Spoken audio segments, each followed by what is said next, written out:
Hello, welcome back to a brand new episode of the Pick a Side podcast. My name is Joel Moran, and I'm here with River Brown, Andrew Velez, and Joe Dehls. That's now episode 328. In this episode, we're joined by JokicJoestar to talk about the Clippers' chemistry issues, the Heat's 7-game win streak, Draymond's 5-game suspension, mock up some Zach Lavine trades, and highlight impressive rookies. How you doing, Jack? I'm not doing too bad. I can't complain. You guys got crazy production value over there. It looks great on your end. I'm just trying to keep up, Thank you. We appreciate that. You're not doing too bad yourself. You got some geography behind you, some good background, good lighting. Little stuff, just not a bare white wall. That's all I got. That's all you can ask for, man. I'm excited to talk about the topics we have today on the show. Big basketball episode. I'm going through issues with this trading machine. Apparently, you guys will be over the third apron. That's what I'm saying, bro. There's no point in drawing up a mock for the Lakers. It's not looking good. Just making shit up. Well, let's not get too ahead of ourselves. Yeah, we're going to jump do in that the later. gun. Yeah, a little bit. But it's like for the first time an NBA episode that there's actually things legitimate to talk about, because it's not a couple weeks into the season. We're now having some real rumors come out. Russell Westbrook, he's now coming off the bench because the Clippers are terrible with James Harden. Zach Lavine requesting a trade, basically, pretty much. Come home. It's a lot of things to talk about this NBA episode. But how are you guys doing today? You mean home? He's from Seattle. But clutch, it's family ties. So you want Lonzo too? Wouldn't be mad. Okay. Yeah. I do want Caruso to come back home, actually. Lonzo wouldn't play this year. I know. Yeah, he's actually. It's funny that he's just hurting and watching all this crumble. It's like. Do you have to say that though? Yes. Like we know he's hurt. Why would you want him then? Because he's a cool dude. Okay, so just for like Good vibes, locker room guy. play And basketball. he's drafted as a Laker. And what if he gets healthy? Then we have a defensive anchor. Anchor's nuts. That's next year. That's too much. Let's not pretend like they didn't have the best defensive backcourt when it was him and Caruso, man. That was 20 years ago. Why are you being rude to No, Lonzo? 20 years ago was the Knicks making the finals. That was a Got him. Zinger. Got him. 24. All right, you wanted to. That's worse. Yeah, that's that's worse. Way worse. No, that's Kobe number. That's actually a blessing. Oh, I like, R.I.P. to We're Kobe. coming up on a quarter Reaching century. foul. I like that one. I like that. Was good. Yes, it is. That was the Kobe. So He's how you appeasing guys to the doing? masses? How you guys doing today? I'm doing pretty well. Can't complain too much. Excited to talk about basketball. Last night watched some football. Some unfortunate events transpired. Joe Burrow is unfortunately going to be out for the season. Mark Andrews is going to be out for the season. This was it was looking like a great game to start. We saw Lamar Jackson and Joe Burrow kind of dueling it out, and then it went south very quickly, and the game got very uninteresting super fast. But again, I'm doing well. Can't complain too much. Prayers to Joe Burrow. Hopefully he's good. Doesn't seem like anything, career threatening or anything like that. Should be good for 2024. Honestly, though, I'm looking, Nico put it out, Elite Takes, that you look at the Steelers schedule, man. These guys are really going to win like 10, 11 games and just have another fraudulent year of being like this 11-win team. And you look at this roster, you're like, yo, this shit's pretty mid. Other than that, doing good. Can't complain. It sucks. My glorious king went down yesterday, Joe Burrow. That comment the killed wrist me. injury. Not gonna lie. He's out for the year, man. It's a shame because the Bengals were going to win Super Bowl this year had he not went out. Wow, 14 wins. That's they were going to lose last night, regardless. Hey, man, Injuries. I could say the It was Giants would it have was won 14 games. to 10. He's good. You agree with this comment You're right good. here? I No, didn't hear 14 it. wins was out the books. He said the Ravens were going to win the game They're gonna win regardless. regardless. That's crazy. He left the field winning. Yeah, that's nuts. He left the field How about winning. you Did he? watch Oh, him he not just respect Burrow? What was it, Why don't you 7-10? respect Joe It was Burrow? 10-7, yeah, for sure. How you doing, Riv? Prayers up to Mark Andrews and prayers Andrews up to too. Joe Burrow. Okay. You said 14 wins, buddy. That shit was in the That was achievable. in the mud, man. In the mud. 14 They already had 4 losses. I'm saying now injuries had not happened for Joe Burrow in the beginning of the year. It's achievable. Of course. No, it wasn't. It was cooked. Nah, not really. You had When 4 did- losses. when did you already. say He it? said After it in the the first- offseason. after the Remember first the game, offseason he went in his rant? When in the No, offseason? but after the Cincinnati, first game, this was he beef. re-aggravated his calf. I'm saying if he didn't re-aggravate his Yeah. injury, that's achievable. They We didn't could do do it all 'cause the they didn't get injured. Anyhow. after, like we could do all that. but- Injuries bailed you out. That's really what happened. Wasn't Joe Burrow healthy when he lost to the Texans? Yeah. So what are you talking Tyler about? Boyd dropped the touchdown pass. Should have caught it. Indeed, he did. 100% right. Yes. Life And happens. used that to knock CJ Stroud's MVP candidacy. So don't forget. I didn't bring it up one time during CJ's little spiel you Yes, had you with did. DJ. Not actually didn't bring up Tyler Boyd. I undoubtedly brought it up. Yeah, it wasn't wrong guy. Sure. Yeah, wrong guy. Listen, man, it's okay. Next year, hopefully Joe Burrow comes back. Cincinnati rolls again. Right now, take that out. I'm excited for next year because the skill position players in this draft are really good. They They're great. need some because T might be gone, and even with T, I feel like they could use another weapon. Yeah, they're really great. How about you, Jack? How are you doing? I didn't realize I came on a football episode of this podcast. I'm not here to listen to your fucking CTE takes. I'm here to talk hoops, baby. But I'm good. I don't know. First week of basketball is always bullshit, and so is the second one, or BS. Sorry. But like we're 3 weeks in, getting some sample sizes, getting some interesting storylines going on in the league, and so it's fun. Yeah, I'm excited to talk about it. Jack, real Also quick. TE. No. Did you say I'm not here for your CTE takes? Because if so, Yeah, I that's one of the did. funniest things I've ever heard in my life. Oh my god. Nuts. That's Versus being a CTE. Is that Man, it's serious. It's serious stuff. Oh my god. are you somebody that can't watch football because of the violence of the sport? No, I don't not like it. One of my big problems is I am not great at breaking down a roster top to bottom. There's just too many spots for me to look at and kind of analyze a team quality. I like watching sport. It's fun, especially come playoffs. I love single elimination playoff format. That's super exciting. And so, yeah, it rocks. I'm not morally against it. I guess they kind of know what they signed up for, but it's also not ideal that that's what happens to the human body when you play that sport. That's true. I definitely agree. You said something great in your monologue right there that right now we're getting some storylines in the NBA season, and one of the bigger ones is the Clippers. They traded for James Harden after Harden had requested to go to the Clippers. He wanted to go there for a while. He finally got his wish. The Clippers unloaded a bunch of wing players and draft picks to go get him. And since getting James Harden, they are on a losing streak. They're on a 6-game losing streak in totality. They're 3-7.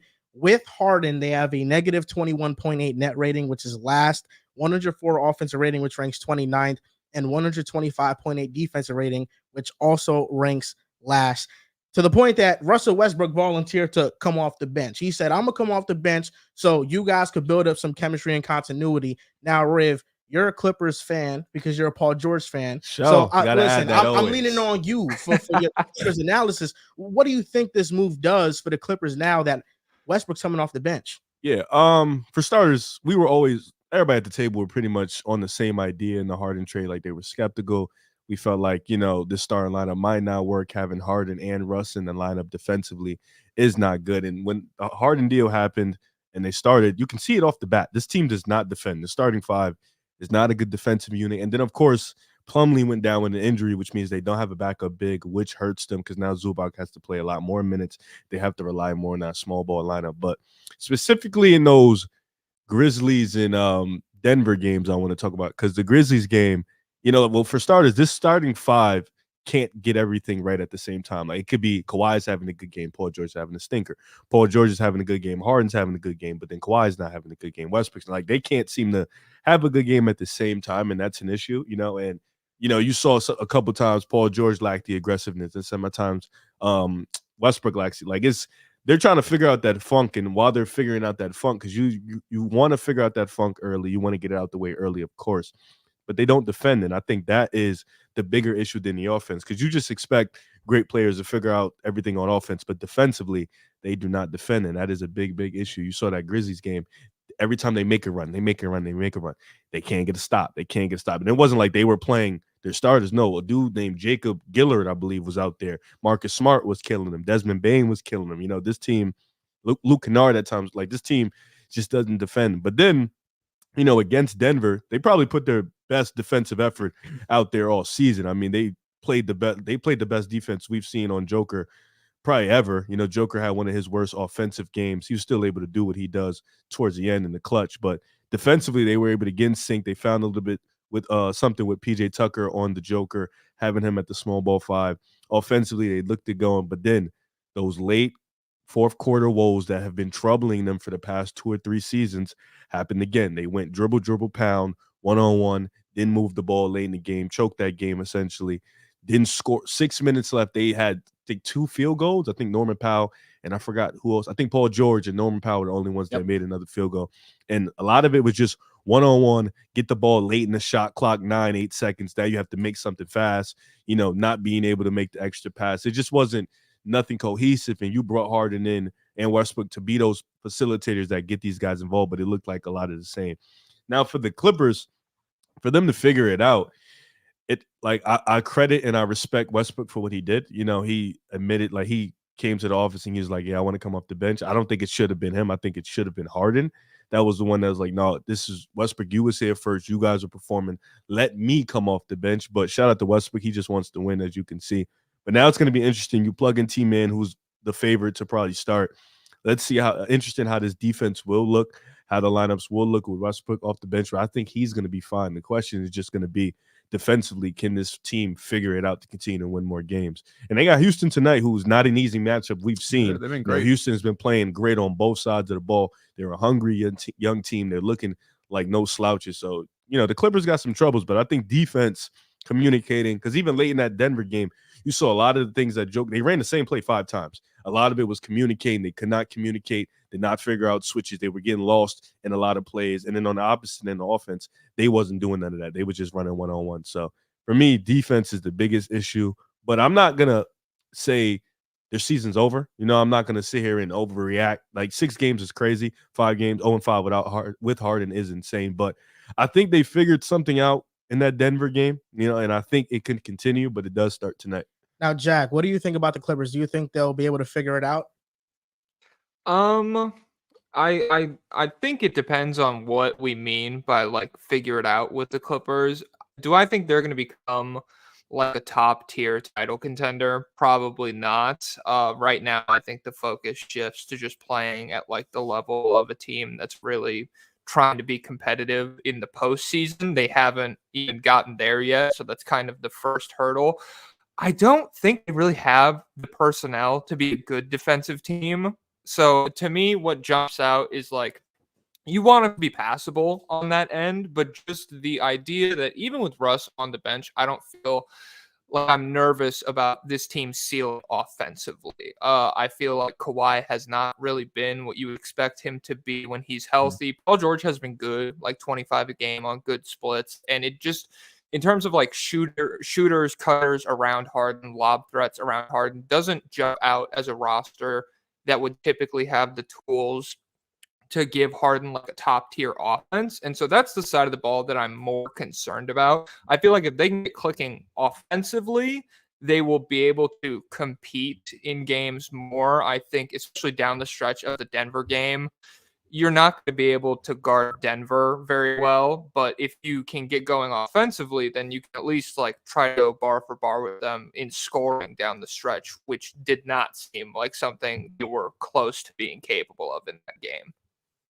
Now, earlier, Drew, you talked about the Clippers and you said the Denver game made you believe that you're not going to completely rule out the Clippers moving forward. For sure. So do you agree with Jack and what he's saying, that Jack does not believe they're going to be true title contenders? Do you think they still have the potential to be true title contenders? And are you not ruling that out from them yet? Title contenders, where it stands right now, of course, is pretty far-fetched. But you look at the advanced numbers, they're top 15 in both offense and defense. Now, of course, you've been watching the games review. You've mentioned defense has been a big issue for them. Kawhi Leonard has not been that same aggressive Kawhi Leonard offensively that we've known him to be since his time, of course, since becoming the rising star that he was in San Antonio, his 1 year in Toronto, and, of course, his entire tenure with the Los Angeles Clippers. But, again, right now, averaging 20, decent splits for sure, 45% from the field, 40% from 3. It's just he's lacking aggression, and that also comes in due part with the plethora of mouths that you have to feed on this offense. Russell Westbrook, James Harden, Paul George, who has been their best player so far this season. He's been awesome. You mentioned it. Bones Highland, probably where he looked good in his short amount of time before the James Harden trade. Now he's probably going to be left out of the rotation. Now it becomes the quote unquote system that James Harden says that he is. It just became a little bit much more of a headache for this Los Angeles Clippers team. But watching this Denver Nuggets game, there were some positives to take away from it. The offense looked solid. And again, this is with Kawhi Leonard not looking or not being at the Kawhi Leonard level that we know. Defensively, it seemed as if they were their most sound, but that's also a Denver Nuggets team that did not have Jamal Murray either. So I'm not going to rule it out because at least there's some type of direction. You're moving Russell Westbrook to the bench to now work with the second unit. Now there'll be more so having James Harden working with Paul George and Kawhi Leonard, trying to get them in their spots. I still believe that this team can be great just for the fact that this team has so much talent. Title contenders is tough. I think they're better than what their 3-7 record shows. It's just going to be a matter of time until Kawhi Leonard turns on the switch and becomes the dominant force that we know he can be. But he needs to do it. He can't just be trying to cater to James Harden now that he's on his team and he's going to have the ball in his hands, or Paul George, who's killing in his own right. Kawhi should be the best player on this team, and he needs to assert himself as such. It was interesting to see down the stretch of that game, too, that Ty Lue stayed small. I was curious because Jokic was struggling for a majority of this game, by Jokic standards, that is, efficiency-wise. But down the stretch, they were going through Jokic, and he was basically killing those final Paul couple George minutes of the was game. playing defense Yeah, on him. you were looking, and you're like, why is Ty wow. Lue, not have Zubac out there? You put PJ Tucker in, and like you said, it was Paul George, it was PJ Tucker. But regardless, Jokic is just too big and too dominant that Zubac is not going to be able to do a ton, but I think he's going to have a better chance than some of those other guys. So it was a big curious to see Ty Lue run that lineup out there. I know Ty Lue, small ball is his game. He's kind of saying that we're going to go down with what I think is our best five out there.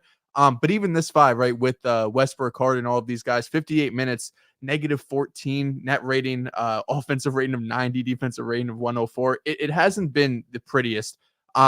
But I do think there's kind of two different sides when you're specifically looking at that Denver game. On one side, you went toe-to-toe with the championship contenders, right? And for all of these games that you lost, like Grizzlies, the one that sticks out, probably the worst team in the NBA right now, you have to hold your high there. Even without Jamal Murray, they have the continuity, they have the coaching, they have the best player on the planet. So you could look at that game saying this might be a step in the right direction.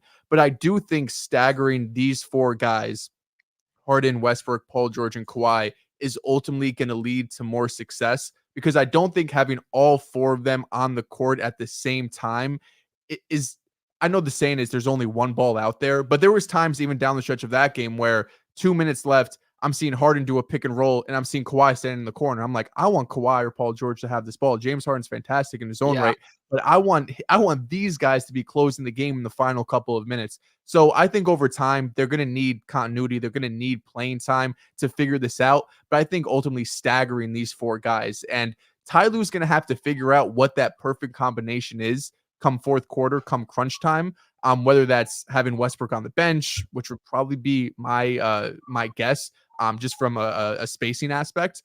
But overall, you have to believe in the talent. But I side with you guys. I don't think this team is going to be championship contender worthy, but they should be better than, the 0-5 they've been with Harden. Tyronn Lue said that this is going to be the hardest coaching job of his career. And Makes sense. I recently saw a tweet from Sauce Gardner when the James Harden trade first went down. And the tweet was, now James Harden is joining Paul George, Kawhi Leonard, Russell Westbrook. This is why I don't watch the NBA anymore. And I thought it was hilarious because it's funny, the outsider perspective on these players are still that they're all at the top of their powers, at the peak of their powers. And that's just not the case anymore. James Harden. Sauce a casual? Sauce is a casual. Watch games, Sauce, please. Oh my God. It's James 2023.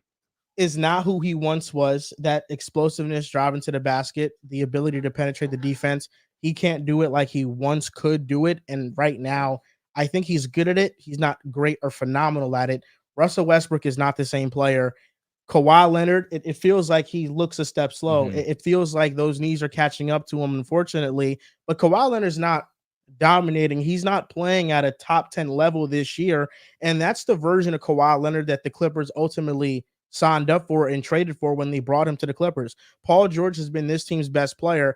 And I just think with all of these players trying to fit in with each other, you're just asking them to do it in too short of amount of time.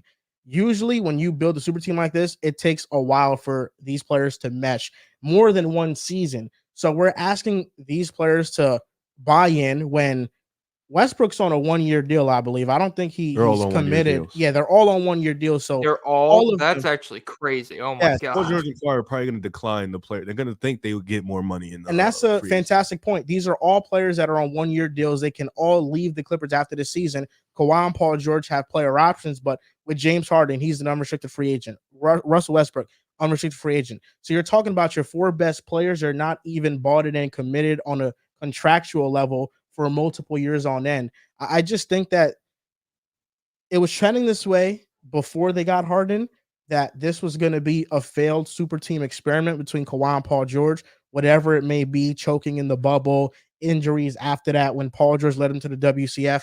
I just think this experiment is gearing up to be one of the biggest failures in NBA history. Can I ask you a question before we move on? And I don't mean this to go into too much of a back and forth. Before you ask, I do want to say also, I think this could probably be the last year of Ty Lue.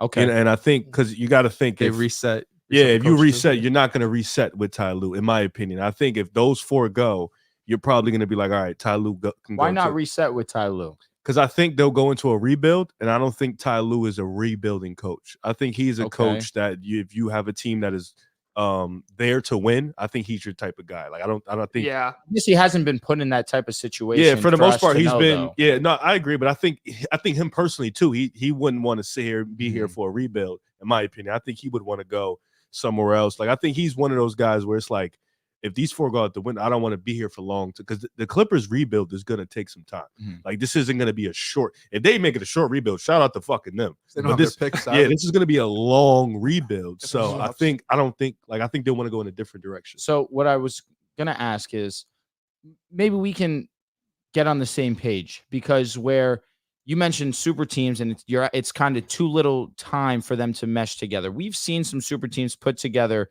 in an off season. They struggle in the first month of the basketball season, and then around December we really start to see them hit their stride and get going. Of course, the Heatles come to mind, where they struggled in that first year, and then I'm talking about the big 3 over in Cleveland as well. It's just, you have this great amount of talent. How are we going to put it together? I feel like the difference in this situation would be where we can meet in the middle is these guys are older. And they're not the same players that they once were back in the day, where you look at these other super teams, maybe outside of the Suns acquiring Kevin Durant last year, where Kevin Durant did play and they looked like they had been playing together the entire season. I'm talking Book and KD, but maybe that's more so based on their game styles. But with this situation, I still don't want to use time as a factor, because I still think that there's time in the season. We're only 10, 11 games into the year where we can really evaluate this team and this quote unquote super team together. But again, I think let's give them some time to work together. Understand that these guys haven't played with 4 guys that need the ball this much in an offense. I mean, I don't know if we've seen an offense or a team that that has a team that their 4 best players all need the ball in their hand to succeed. So I think I did want to ask you guys about that. Is just, I don't like the idea that there is only 1 ball in like Phoenix or something like that, because that's 3 guys who I feel pretty confident in sharing the basketball, and nobody on the Clippers jumps out to me as someone who's bad at passing. But it does feel like a team where all 4 guys aren't particularly strong off-ball players. And when you combine that with the fact that for this team, at any point in the future to have a championship caliber season is at that point relying on 6 straight weeks of healthy Kawhi Leonard. Like that's a baseline necessity for this team to win a title, and probably James Harden not majorly regressing at any point in the playoffs. Both of those things would need to happen in addition to somebody like any of these 4 players, probably Paul George or Kawhi, really flourishing in an off-ball role. It just feels like a lot of stuff that even in like a multiple year time frame is it's not guaranteed at all. Yeah, and I think the thing is, like, to answer your question, because I think both of you made some good points. The thing with why they brought in Westbrook to play with Paul George is because they had that familiarity in OKC. Paul George he was mainly on ball, but he did have some off ball work in Oklahoma City, and he did thrive in it when he had the opportunities. Westbrook was bringing the ball. He was coming off pin downs and sets, and Paul George was playing fine.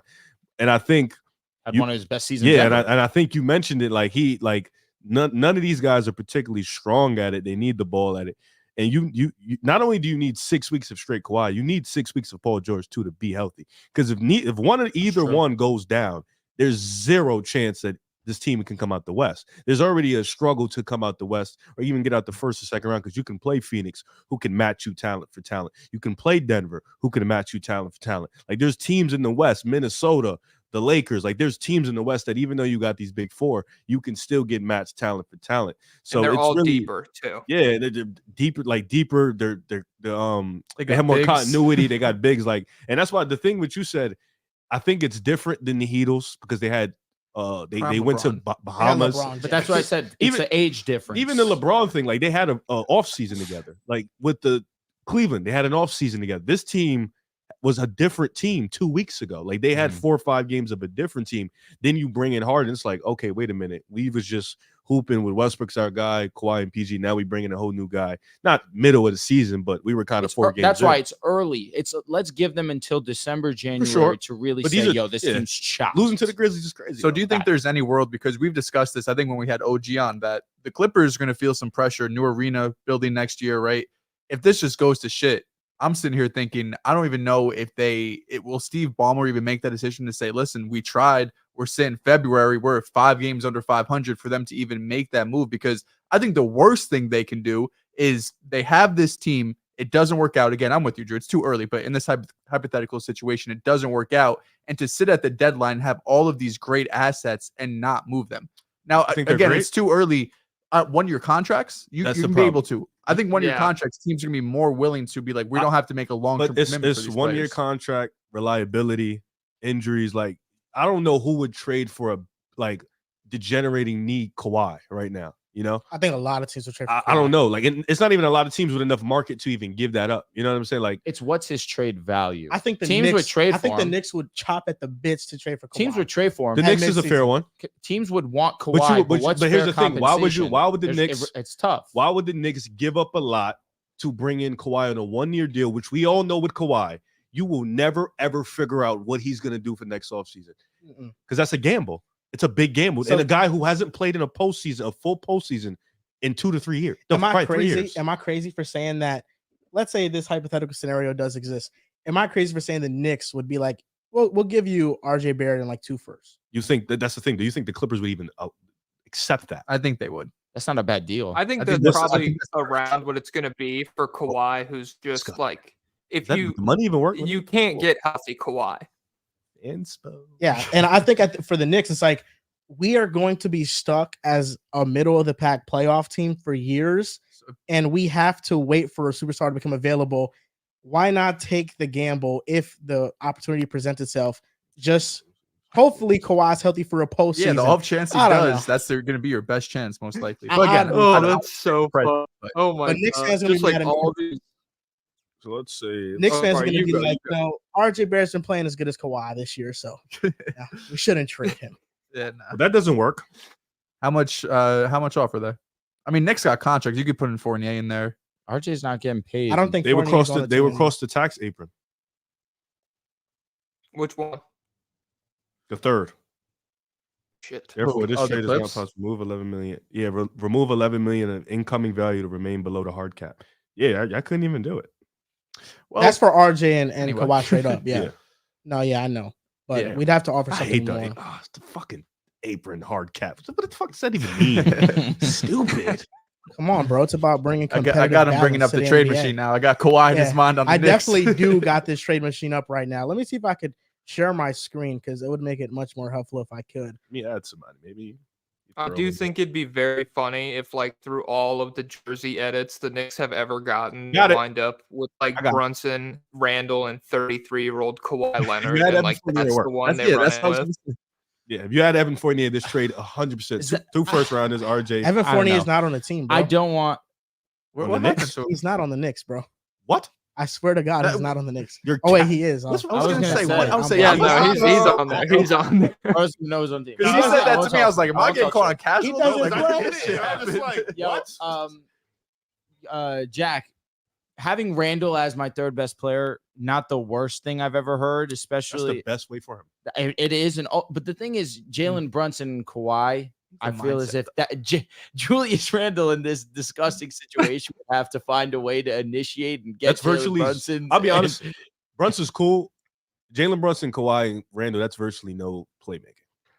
No, the best playmaker of the three And would that's be not- what? Julius? Yeah, it'd be Randall. You'd be asking Yeah, that's Randall to like, distribute for a swings the full ball. playoff series. That would be disgusting. Oh my god. Evan Fournier has not played a minute since October. He's been 18th. upset And about why the hell are you including him? in I'm this surprised he trade even played batch? this year. I'll be honest. for the money. The money has to work. I Yeah. know. I That's had was no that idea he opening still night, played the for the 18th? Knicks. That opening night. The next night, the Celtics. He played. Oh, Yeah, it was the okay. Celtics. No, Yeah. it was the fourth game of the year. Oh, okay. Yeah, They called him a Celtics killer because I think he was. And I he might just have He never always played. kills Yeah. us. He was terrible for us. I but have always no kills us. idea. Bro. So you would do that? You would just try it? I guess I would If it- try it. It can't hurt. Yes. Protected picks, Knicks fans will be mad though because they don't want to give up on Serge Barrett. Why would you know? but why would the Clippers accept protected picks when they don't have any? Because if not, you're probably just going to lose him. Yeah, you don't know. I don't know. I don't know. I don't know if he would. I don't know if he would leave. I think he likes. It's impossible because he wanted to be in LA. So I don't know. In this world, the reason I brought up is because you're saying that you don't know what you're going to get year to year from the offseason from Kawhi. And if they blow it up and reset everything, why would they want Kawhi back? Doesn't he have a no trade clause? That I don't know. No, I'm saying, but if the Clippers want to rebuild, I don't think they would go, all right, we'll take RJ. 4 years contract's up soon, but now you want to protect your picks? We need something. I'm protected first. Yeah, One at or least two? one. Like at least throw one of them bad boys unprotected. Like give them some because they don't have shit. What's the likelihood that Kawhi just calls it quits after this year? Very high. It's every year. Think like retires or something? Yeah. Yes. Because he I said hope not. he only wants to play in LA. And if the Clippers are going to be a bad team He's for sure. and the Lakers yeah. don't have the money Yeah. to go get him, I don't even think he wants to play. Unless he Vetman, goes to the Kawhi Kings. Vetman to the Lakers. Yeah, I don't think he wants to play Kawhi to the Lakers. Kings or Kawhi to Jack, you have my Oh, Golden attention. State. Yeah. Yeah, Yeah. some perk up there a little bit. That one was just for you. Live in I'm LA. listening. Listen, Jack. I don't Oh, know if you know man. this, but I'm a slut for any good player coming to the Lakers. Anyone and No, anyone. I if could you're tell a when you player. said Lonzo come back to the Lakers. Yeah, I kind of caught that vibe. I love Lonzo. So. Lonzo was fun. He was fun, and he was great. A great defensive player. He played hard and knew how to play make. He Hopefully fit he's back perfect next year, to man. LeBron. Hopefully he's healthy. When it comes to the Clippers, I think the biggest problem with them is continuity. This next thing we're going to talk about is heavy on continuity. Sure. They've been to multiple Eastern Conference Finals, even when they weren't predicted to favorite go team? there. It's the Miami Heat. They're Oh, on I a was wondering, like, 7 what the game fuck are we talking win about? streak right now. They are 8-4. They're third in the Eastern Conference. And last year they were the 8th seed. They barely made the playoffs, but the season before that they were the 1st seed. And I think the Miami Heat deserves some flowers because they do call me the most unbiased analyst in the world. By the they, it means your reason Twitter bio. they call me that is because I'm unbiased about the biggest storylines that pertain to the NBA and NFL, of course, and any sport or any topic I'm talking about. Get to it. When it comes to the Miami Heat, they lost Gabe Vincent, who's been a complete negative for the Lakers. He's Max hurt. Strus- Jesus Christ. When he's before played, he wasn't playing. he was It bad. was good. He was All right. terrible. Yeah, He's not no, he has stunk this season. When it comes to Max Strus, he's playing well in He's Cleveland, hooping. but 34% three-point shooter. The reascension of Duncan Robinson has allowed that Max Strus leaving to kind of cancel out. And I love the players that are stepping up. Josh Richardson is playing good defense. The stats aren't really showing his impact. Jaquez has really been playing well for them as a rookie. And I think we're getting the leap from Bam Adebayo this year, which is huge because his passing has gotten better. His mid-range shot has gotten better. His aggression has gotten better. His rebound has gotten better. And Duncan Robinson, I just really want to make this a Duncan Robinson oriented thing because he's really having a career year. He's averaging almost 15 a game. But So you said look, nothing listen, about. Wait, listen, because I know y'all are going to talk about Bam. And when it I was comes- going to talk about I Hamid, was the going to rookie. talk about Jaquez, who has really. No, Duncan Robinson's been cooking. He has. has. Listen to him. Yeah. I'll stand on No, it. It's just awkward I want saying. to I wanna only be- talk about Duncan. Duncan Robinson. Robinson is the third best player. He's been very good. I'm fine with In it. That's Tyler not- Hero's absence yeah, right yeah, now, yeah, he's been yeah. the third best That's player. No, it's just That's like not a bad hearing. statement. I want to just talk Three about straight- strictly Duncan Robinson. Three straight It's points. just to- funny. Three Hey, straight listen, games of 20 we're not points. shit talking. No, we're not saying it's a We're bad. not It's just shit-talking funny you. hearing. It that's is all. funny. That's it. We're not shit talking. It is silly. I know you're Yes. not shit talking. I'm just saying you better respect Duncan Robinson. Oh, God, you don't even respect the Heat. You know what? I just told you I respect the Heat. Yeah, I'm They sorry. call me the most I'm sorry. unbiased innocent You lawyer. I changed. You said changed. I got to give them the Wait till flowers. April comes around. When No, it comes wait to till- Duncan Robinson tripling his 2-point attempts, his career hit by like his career average, career high field goal percentage at the rim, at floaters, career high usage as a pick and roll ball handler. He's really getting to his spots in the mid range in the basket. He's improved as a passer. I think his ascension has really led the Heat to not miss the players they lost in free agency. And when I look at this team and look at the continuity of them, the East doesn't feel too crowded. I think the Celtics are overwhelming with talent. I don't trust the Bucks. I know that they have Giannis and Dame, but that defense to me feels very unfixable. This is the top two team in the East for you? I think the Miami Heat are a top 2 team in the East. Yeah. I know the Sixers from a talent perspective, they are a bit more talented, but there's always an asterisk when it comes to the Sixers in the playoffs. I think the Miami Heat, they could be in the Eastern Conference Finals again. They could be. I mean, okay, 7 straight wins. How many bottom 5 net rating teams do you think they played against? The Wizards, the Hornets. They played 4 of the bottom 5. They beat the Hornets, the Grizzlies, the Wizards, and the Spurs in this 7-game stretch. And then it was also the Lakers, who, I mean, I'm sorry, I don't really think are that good or have been this season. And then the win against Atlanta, I liked, and the win against the Nets was pretty impressive. But like, as a run, I think these are mostly teams that I would expect like a mid-tier playoff team to be able to handle. I think Robinson has been really good, and you have to beat the bad teams. So 7 games straight against any level of competition is impressive to some degree. I'm not going to overreact to this, though. I think top 2 team in the East is right now. That's a lot. That's all I'm going to say. Who's the 2 teams, though, Jack? You got to respect the Bucks. We just started the Sixers playing great too. Why do we got to respect the Bucks? Harden leaves, and you're just the they Sixers just lost in the dog first shit now. round to the Heat. Why do we got to respect them? Because they still have a really good record. Giannis was hurt. That's different. Exactly. That's different. That's so different. Oh my God. I can't believe it. We should have a debate. Just you talking from last April and you talking right now about the Heat. Like the Stephen A one? Yeah. Do that with you right now, bro. The Bucks don't scare me. They don't scare anybody, but at the same time, you do have Giannis and Dame. So that's it. Because the Heat are the best team at guarding Giannis. I know he had great numbers versus them in the playoff series. Oh, them fourth quarters, please. And they don't have choke, but they also don't have anybody on the Heat that can guard Damian Lillard. Jimmy Butler. He probably won't guard. To put him on, he'd be good. Chris, I would figure. And I trust the Heat to design a defensive game they'll zone up. Against that's a fact. Trust Bo. That's a fact. I'm a leave Malik Beasley wide open. I don't care. He fried. You're not getting an argument from me there. Spo has to get investigated. Eric Spoelstra has to get investigated. Cheating. The shit he does with these players when voodoo, it's some voodoo. Like they must run it. They run a different pro because it doesn't matter who he has. Need LeBron to go back. This team is always good. This team is always competing. Dudes cannot play. Like Tyler Herro's supposed to be a guy when you miss him, it's like, all right, we missed him significantly. And it's like Jimmy Butler was missing some games, and they're like, we're okay, we'll be fine. It's like this shit is insane. You mentioned a lot of good things. Duncan Robinson's been hooping. Bam Adebayo, I already knew the Essential would be here. He's one of the best bigs in the world. Jimmy Butler, he just had 34 against the Brooklyn Nets. 30 games. Yeah, he's been hooping back to his vibe. And then Jaime Jaquez, man, as a rookie, just coming in and bringing that Heat expectation, bringing that discipline, bringing that game. Like he's been good. And then they got other guys too. Josh Richardson, Drew Smith. There's another guy, Thomas Bryant. Like they have guys that just come in, fill and roll. They play well together. The continuity is really big over there in Miami, and when they play together, that's a hard team to beat. 7 games, like JokicJoestar mentioned, 7 games is impressive no matter who you play.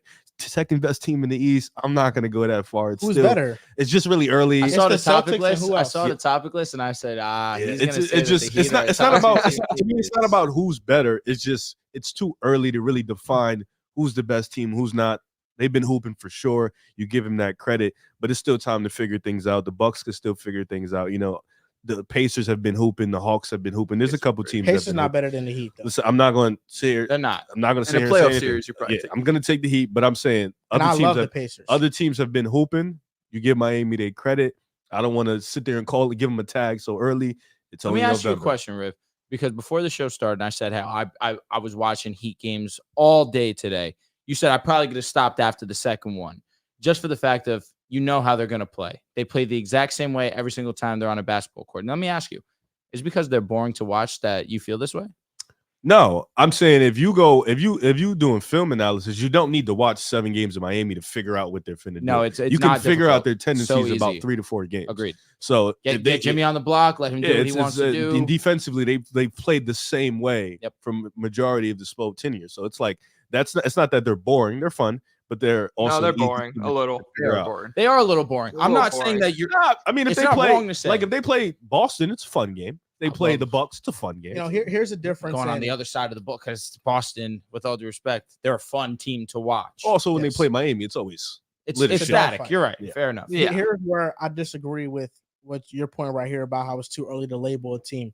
You can feel that way all you want. You're entitled to your own opinion, but I think when it comes to teams that have shown us a history, there is some truth to what they're doing. If this is a brand new team, like if this is the Pacers on a 7-game win streak, they're top 3 in the East right now. And I'm saying, I think Joel would be screaming. I think the Pacers are a top 2 team in the East. That would be overreactionary. Where did you have Miami to start the season? Shit, 8 seed. I had them making the playoffs as 6 seed. Okay, now they're the second best team. Yes, but I had them. So then you didn't That's even. okay. Wait, hold up. That's okay. You didn't even believe what you just said just now because you knew they were going to play the same way coming into this year. There's such a difference to what I'm saying though. Just because we know when it comes to the Heat, the regular season, they're going to be a lower seed than what we expect them to do come playoff time. He's right. You clearly didn't know that though. I had them as a 5 seed did. because I felt as if they couldn't just do what they did last year again. I had them as a top 6. Having us that high. I had them as like a 7. I had them as a top 6 seed, but you also have to remember versus teams in front of them, I thought they could beat them. They went on a little bit of a heater, but the teams that they lost to in that 1-4 start, they lost to the Celtics, they lost to the Timberwolves, lost to the Bucks, and they also lost to the Nets, who they just struggled with. Last night? This is my whole thing because this shit happens every year. We get into the basketball world.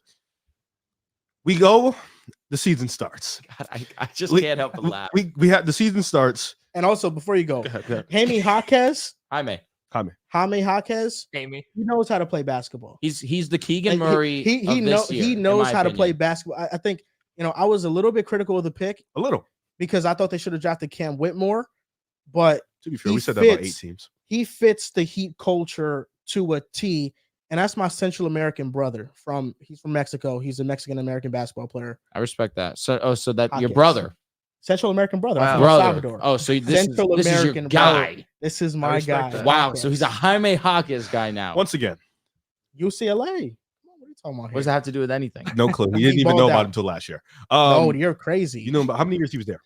He was there for 4 years. Okay. Oh, is it 4? And it was the 3rd year where he made the tournament and he beat Gonzaga, yes, or he faced Gonzaga. It was one of those. Come on, bro. What are you talking about? I'm locked in. So what do you think? He's Keegan Murray?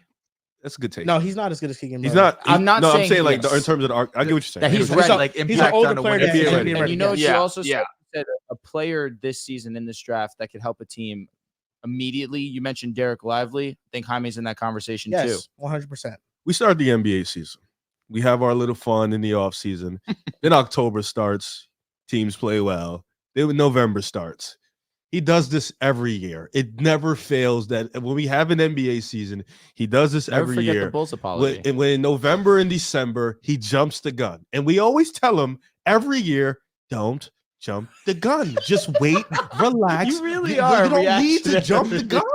We always tell him this every year. The same guy that said that Zach Lavine and DeMar DeRozan are better than Giannis in the playoff series. You said the Bulls. Oh my God, I said that in January and February. So you overreacted like fuck. I overreacted one time. January and February. To be fair, you overreact so early, so fast with almost everything, and it's like we don't need to do that. The Heat is not an overreaction, though. I think the Heat, like I said, it's not that much of an overreaction. They have a proven track history of their success. I mean, I agree. What's their best win this season? Their best win this season, arguably, Lakers. The Lakers was a great win. Cam Reddish folded by missing that 3 late. And ever since, I'm happy he missed that 3. But I think it's about the things happening around the Heat where I think this year that's never happened before. I think the role players this year compared to last year are a bit better. Oh, for sure. I think they're a bit better, and I think getting a Bam Adebayo leap is very helpful for them. Like I said, the Celtics, from a talent perspective, we respect them as the best team in the East. If the Sixers and the Heat matched up in the playoffs, I don't think you're taking Philadelphia. You're telling me, do I get? Oh, you know what? I'm not. But if you, but I You're would not take Miami. taking I would take Philly? Miami. I would take Miami. I would probably take No, Miami. So not what- right now. So when it comes to the Heat being a top 2 team in the East, it's really the second spot because we know number 1 is Boston. The But second spot is between because who? the Sixers. The only reason I would take Miami because I don't know how Tyrese Maxey looks as a number 2 in a playoff series. I know how he looked as a number 3 next to Harden, and this team is different. Like this Sixers team is different. It is. They can change my mind down the Oubre on road. the court It is. too? Should He be. could be on the It court. should be. Yeah, this team I can know. change my I mind. know they can change their mind, but I'm saying the Heat have a proven track record of just being a high quality basketball team and a playoff team. They've like- done this for 4 years. I know they've done Joel's it for 4 right. years. I agree. What he's saying is 100%. So, sound. but like I said, the second spot is really between the Sixers and the Bucks, right? Would That's really what it is. Would you feel this way if they weren't on this 7-game win streak? If they were just 500 No, team, he one would or 2 not. games? Because right now they're just shooting their mind at like. To be fair- Jimmy Butler's shooting almost 50% from 3 during this win Yeah, streak. They're that's the third best shooting crazy. team in the league. Like Yes. we talked about. I mean, we try to bury them every single year. Try doing it again, but they go on these stretches where they shouldn't be playing this well. They shouldn't be shooting this well. And this is again their third best true shooting percentage over the last 7 games. I don't even think we tried to bury them. We just thought they would coast throughout the regular season. I would have still felt the same way because when it comes to the Heat, I just think that I know what I'm gonna get from them. That's why it's easy for me to trust them. From Milwaukee, Giannis and Dame, yes, that's an explosive offensive pairing duo, and Giannis is a great defender, but defense They on the have perimeter questions. is They undoubtedly very have questionable. questions. Like I can't trust the Bucks. Like I have to see a stretch from them with this new revamped roster of them playing defense at a high level because the Miami Heat in the playoffs last year were able to exploit their defense and they had Drew Holiday. Can I ask you a question? A little bit unrelated, but related. At its core, why do you trust the Dallas Mavericks? Because of Luka. But make it broader. It's really because of Luka. And Yeah. the Sorry, offense, that makes it broader. it's the offense, right? You're high on them because of the offense. Yes. Right. You think that they could be a contender to make the Western Conference Finals because of their offense.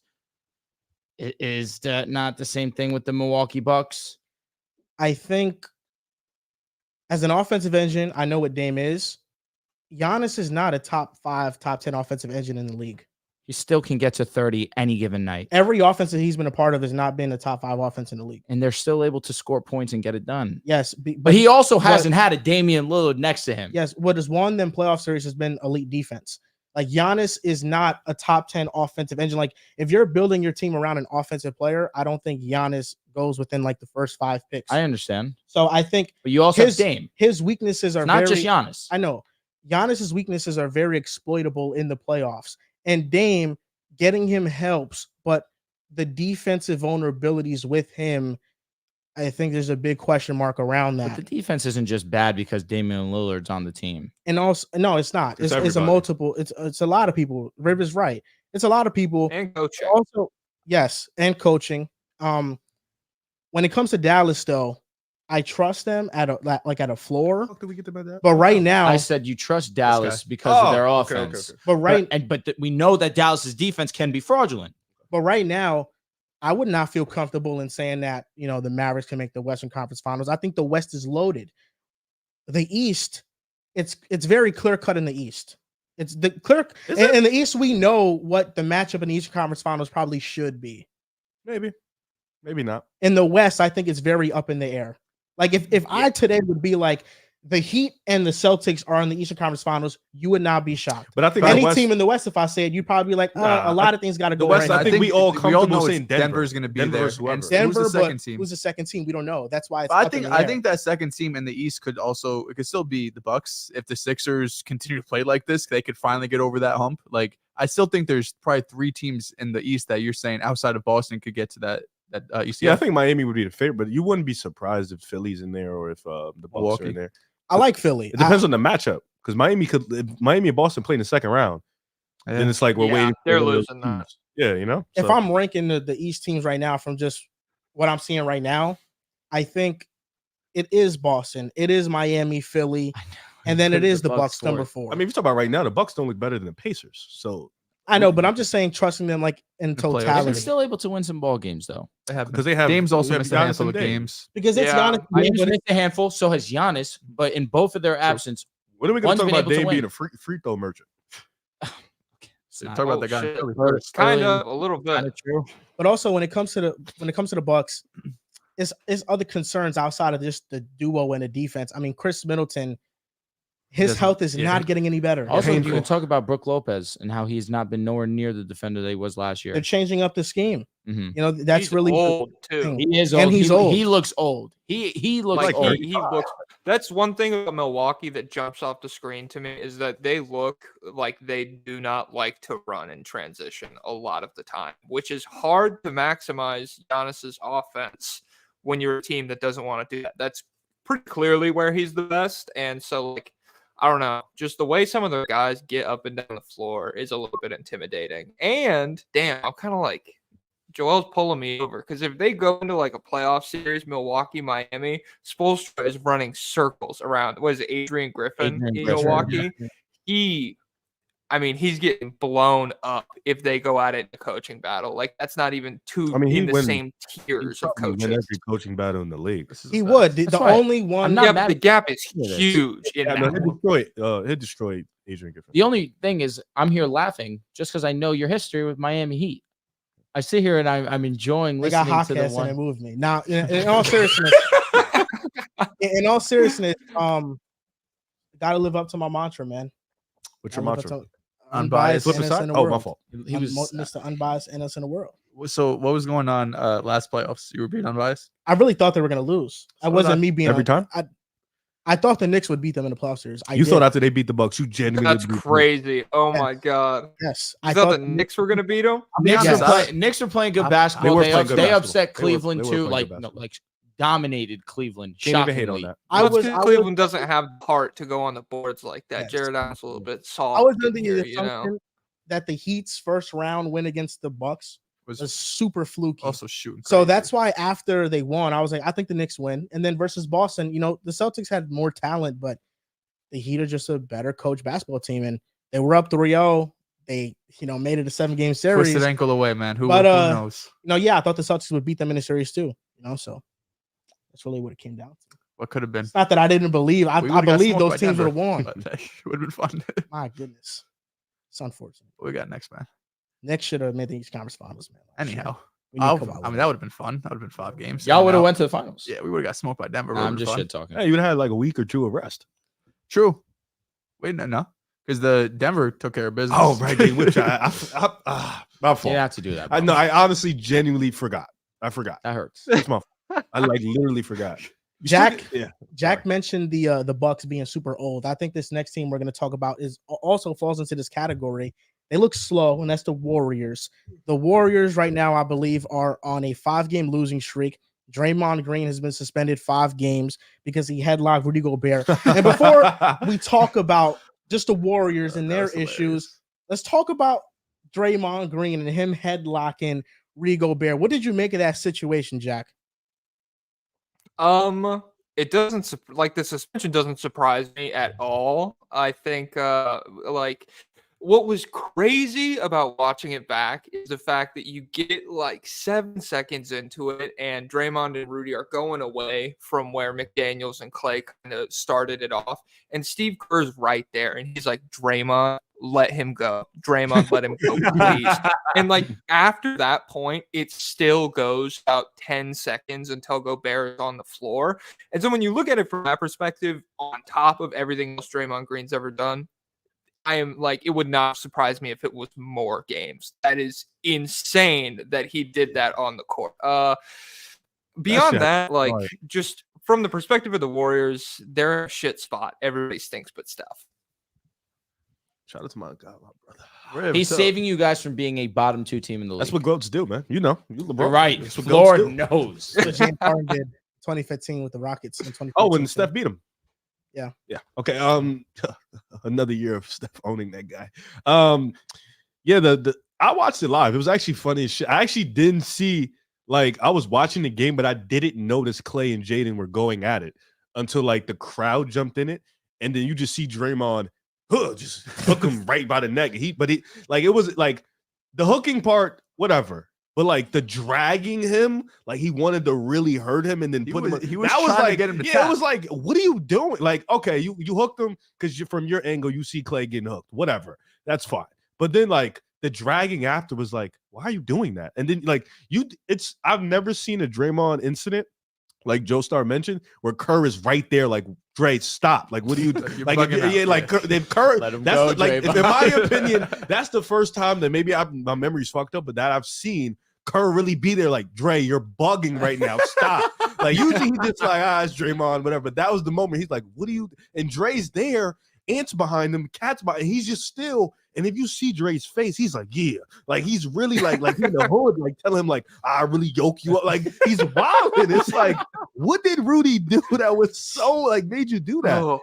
And, you know, Dray, he got suspended in the Cleveland game for his regular Dray antics. And then this one was just like, I'm surprised they gave him 5 games. I'll be honest. I was waiting for like 10, 15. I was in the crib waiting. Like, he's done this before. He stomped on somebody in the playoffs. They're going to give him like 15 games. But then when I came out and it was 5, and then I seen everything after it, it was kind of like I saw Serge Ibaka choke out Marcus Chris. Remember that when he was in Toronto and punched him? He got like 3 games, and I saw a bunch of shit going on. It was funny, but Dre's crazy. To talk about the Warriors, I've been waiting for this shit, though. To talk about these scrubs. Listen, dude, it's so bad over there. And Drew, you mentioned it. JokicJoestar, you talked about it too. Steph is saving this team from being a bottom 3 team in the league. This team they look slow.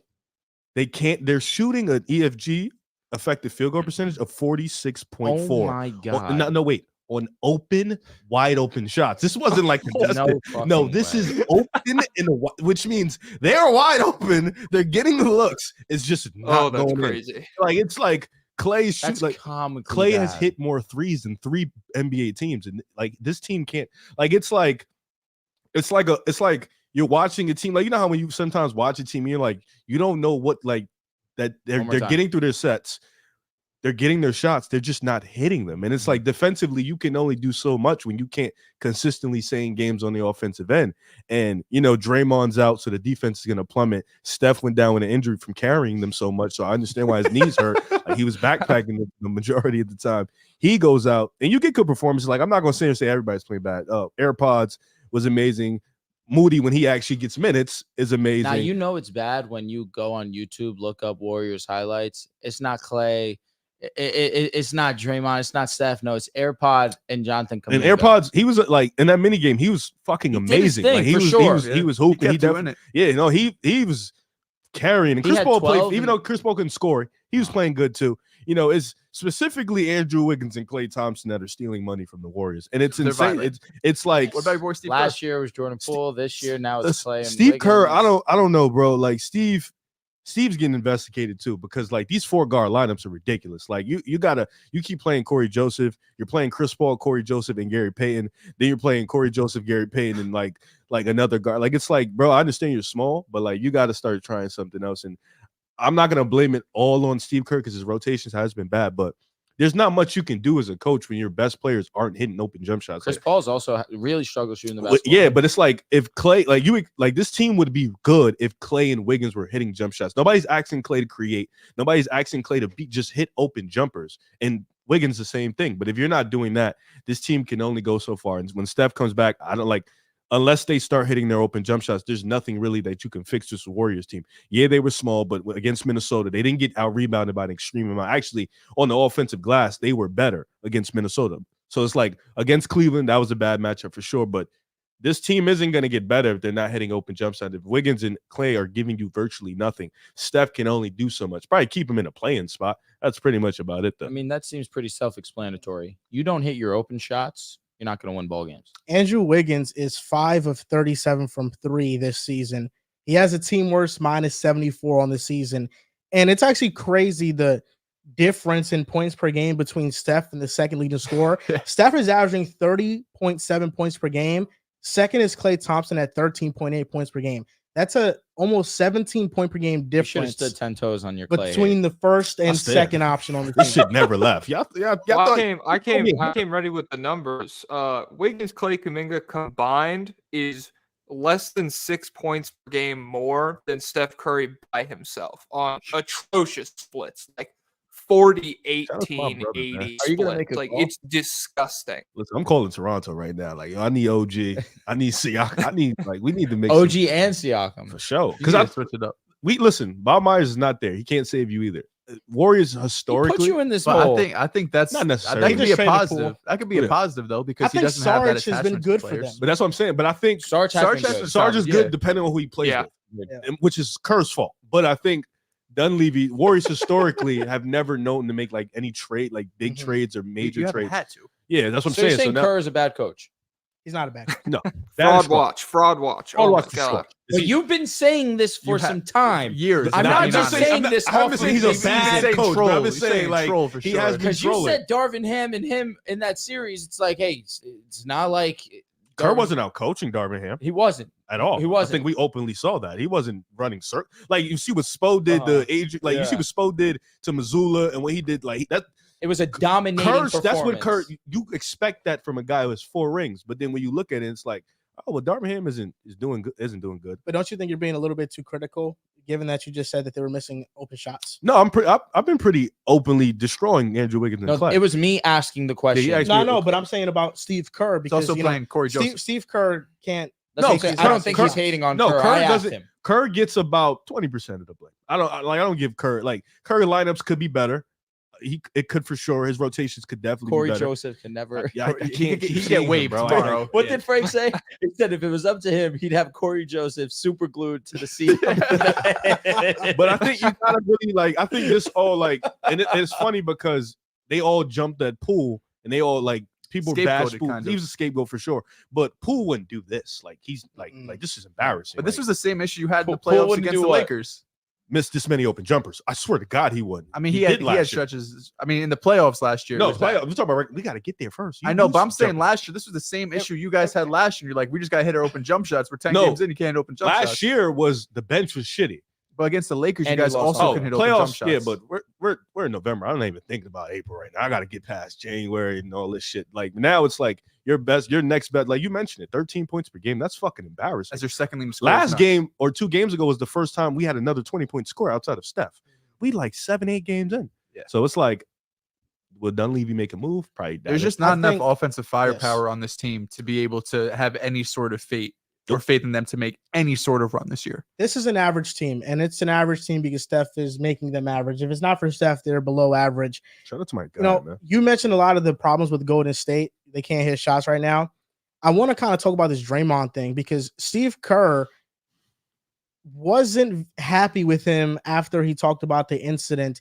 And usually, you know, when these altercations happen, you have the coach saying he was in the right for defending his teammate. Usually it's defending your player for, How could you you defend know, Draymond? for Defend defending his teammate in that way. No way, nothing you could spin. Steve Kerr said it was inexcusable what Draymond Green did, which we all understood. It was inexcusable what he did because Rudy Gobert looked like the person who was trying to break up the fight. He did not look like he was trying to, you know, harm Clay in any way. And Draymond just came out of nowhere. And for He some came reason, fast. Too. Draymond has had this vendetta. Yeah, he was against ready. Rudy Gobert I for a wish he was my while. brother, huh?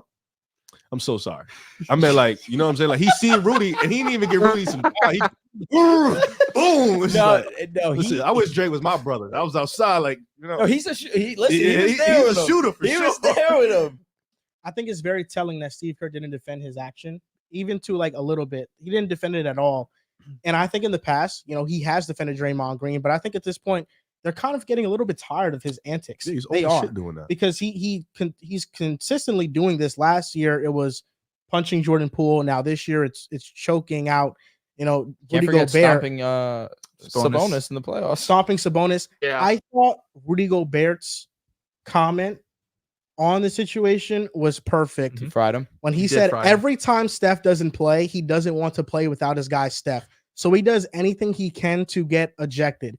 Draymond has been ejected 11 times in the last 5 years. Steph didn't play in 7 of those games. This year, Draymond has been on the floor for 200 minutes this season, and 195 of those minutes have been with Steph. So 97.5% of his minutes have been with Steph. Understandable. You shared the core with them. But I think Rudy's response to this was perfect. And just watching Golden State play these younger teams like a Minnesota, like OKC, their age shows. Because Minnesota outruns them, OKC outruns them. They just look far more active, and I think that's the major problem with Golden State. And I think it poses the question of, is this current Warriors front office and regime doing a disservice to Steph Curry's championship hopes by not making a move, by staying too committed to the trio of Steph, Clay, and Draymond? Only one of those guys got to go. And it's Clay. Yes. Can I ask you a question though? Talk to me. To backpack off the conversation that you're trying to have right now, Joel. We saw the trio win a championship 2 years removed. Now, we understand that Clay wasn't the same Clay that we knew him in 2015, 2016, 2017, 2018, or shit, even 2019 before the torn ACL in that game 6. But again, we saw him play really high-level basketball last year. He had one of his best regular seasons, period. You weren't anticipating him to come out the gates this bad. Nobody was projecting that. The way that the Golden State Warriors started, we had conversations about, hey, were we too harsh on Golden State coming into the year? Or should we put some more respect on their name because now they got rid of one of their problems and now their team chemistry's back to being to what it is? But in the reality of it, it's, hey, this guy is there. Let me not just say this guy, just singling out Klay Thompson. Everyone not named Steph Curry has been struggling. So, and Draymond. Okay, yes, and Draymond when he's been on the court for sure. But again, when you're not on the court, that becomes a huge problem. Yeah. But you're 100% right. Draymond's been able to play very high level basketball, play his level of basketball, but also limiting turnovers, which has been a huge part for or a huge reason why they were an issue last year. But again, I don't think it's a disservice because you look at this Golden State Warriors. Yes, they're 2 years removed from competing. Jordan Poole was at a different level too. So it was hard to replicate that when he wasn't playing that same level of basketball. But they've tried to put things in place for Steph Curry to have things around him to succeed. You weren't anticipating Wiggins to play this poorly. You weren't anticipating Clay to play this poorly. You weren't anticipating Jordan Poole to fall off the cliff like he did. You see him playing meaningless basketball over there in Washington. It seems like he doesn't even care anymore. No one was anticipating this coming off the championship. You think last year they tried to build the best team around Steph to win a title? I think they tried to run it back. To be fair, you were coming off a championship, but they didn't run it back. Drastic move. What was the difference in lineup? You didn't. Otto Porter was gone. Gary, you lost, but you got him Otto, back. Yeah, Bielitsa. You pretty much lost the vets, which has been the most important part of Golden State winning titles. Losing Otto, he was a very and they're not like but that's what I'm saying. Yeah, they're not like, but like the core was still the same. Yeah, but the core was fine last year. It was, which is why I'm saying, like, do you think they like? Do you think down they the stretch? The core was what screwed you. Jordan Poole couldn't hit shots. Now, Thompson couldn't hit shots. And I'm also not throwing this on you because you're not the only one that believed this. But the belief last season was, all right, Moody, now it's your time to shine. Year 2, for sure. No, Kuminga, now it's more time for more minutes for you as well. That was the hope because going into the season, you let these guys go to give these other guys room to grow. So it's like, all right. You can't forget about Wiseman either, who was a bust. Yeah, you had you win a chip, you get that championship experience. You expect these young players, okay, we can run it back, right?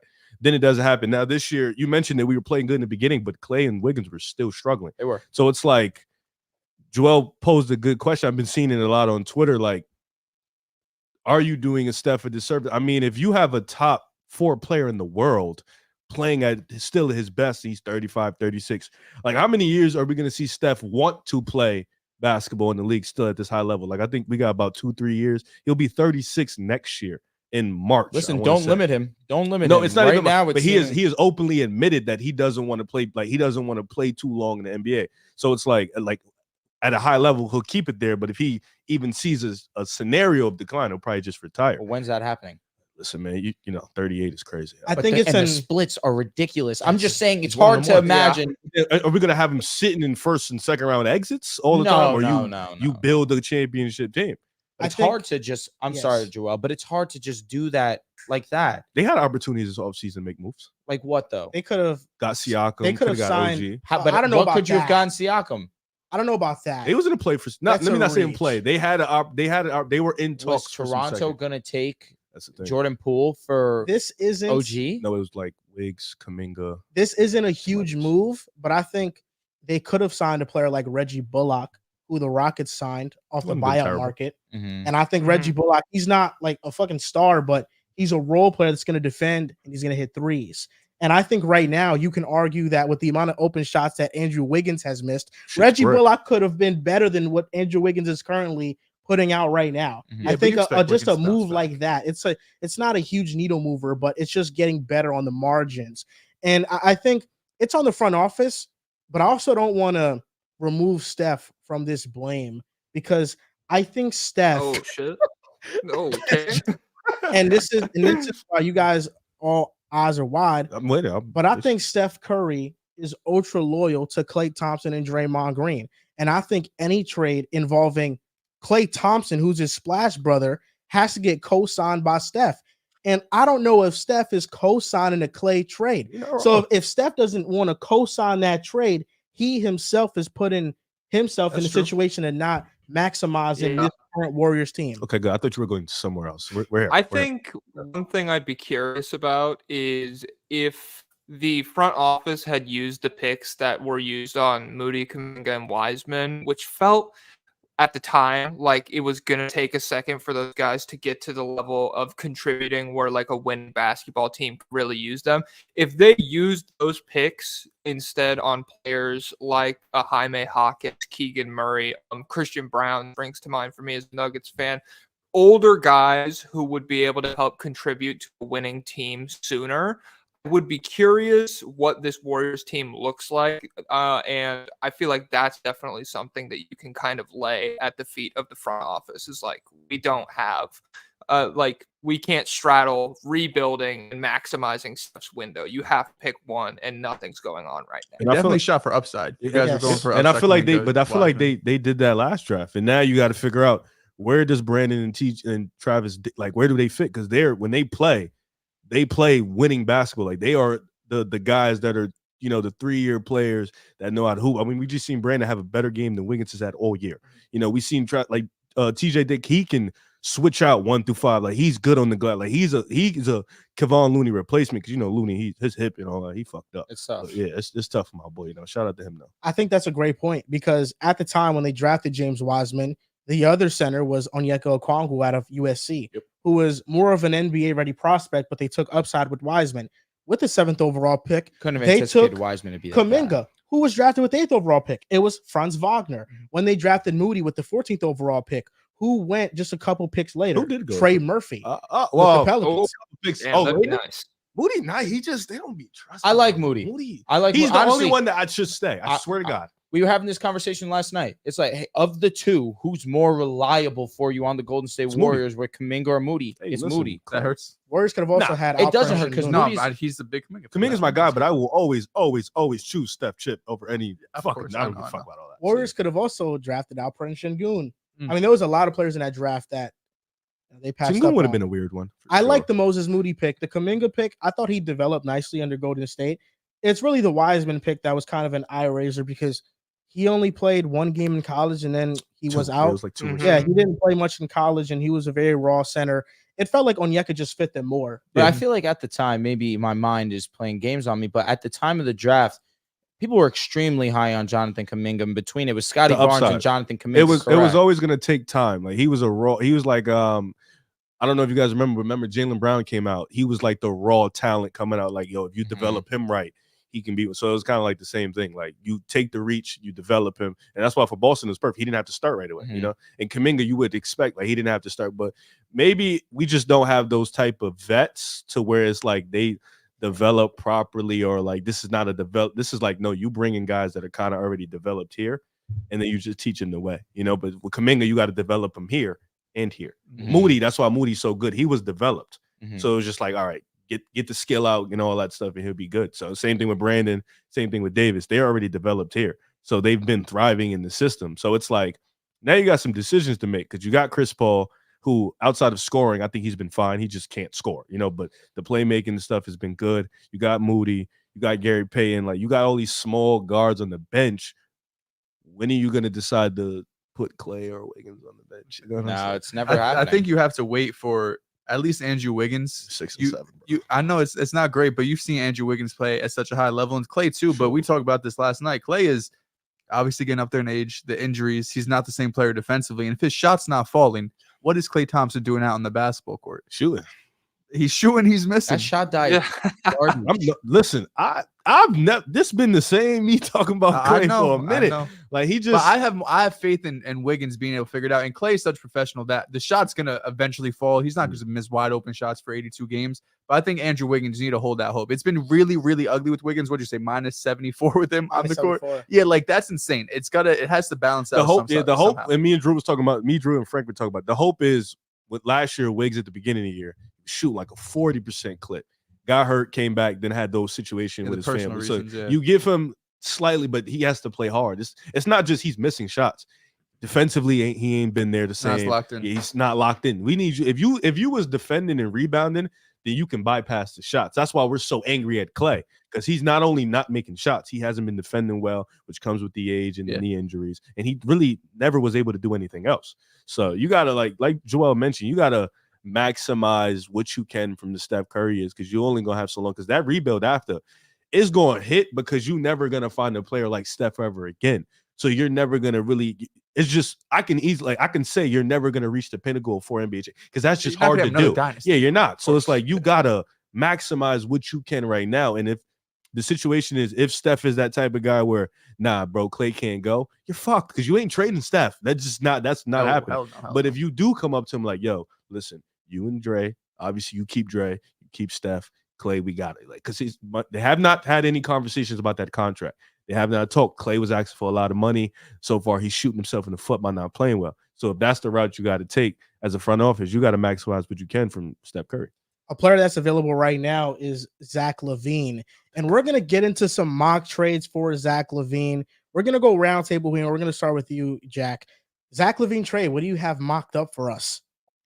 All right, I want to be very upfront and say I did not do salaries on this. I'm just like kind of going based off the vibes. Like, okay, and right off the bat, I think vibes. I think Miami probably upset that they didn't pull Dame, even though they've had a fucking second best team in the East caliber start, according to Joel. I think Hawkes, Jovic, an unprotected first round pick. Maybe like an additional protected first round pick. It feels like they want to add that caliber of talent because if they get into like a real slugfest with a team like Boston, I think they can go toe-to-toe with Milwaukee or Philadelphia right now as is, but Boston is so talented and you just want to have as much high-end talent as possible when you go up against a team like that. And Hawkes has been good. I don't think they would let that stop them from adding a guy like Lavine. So, yeah, I'm going to go Miami makes a run at him. What do you got, Drew? All right, so that's fine. I didn't throw Jaime in mine. I have Kyle Lowry, Caleb Martin, Nikola Jovic just to make the salaries work. Martin hasn't even played. No, Martin's played.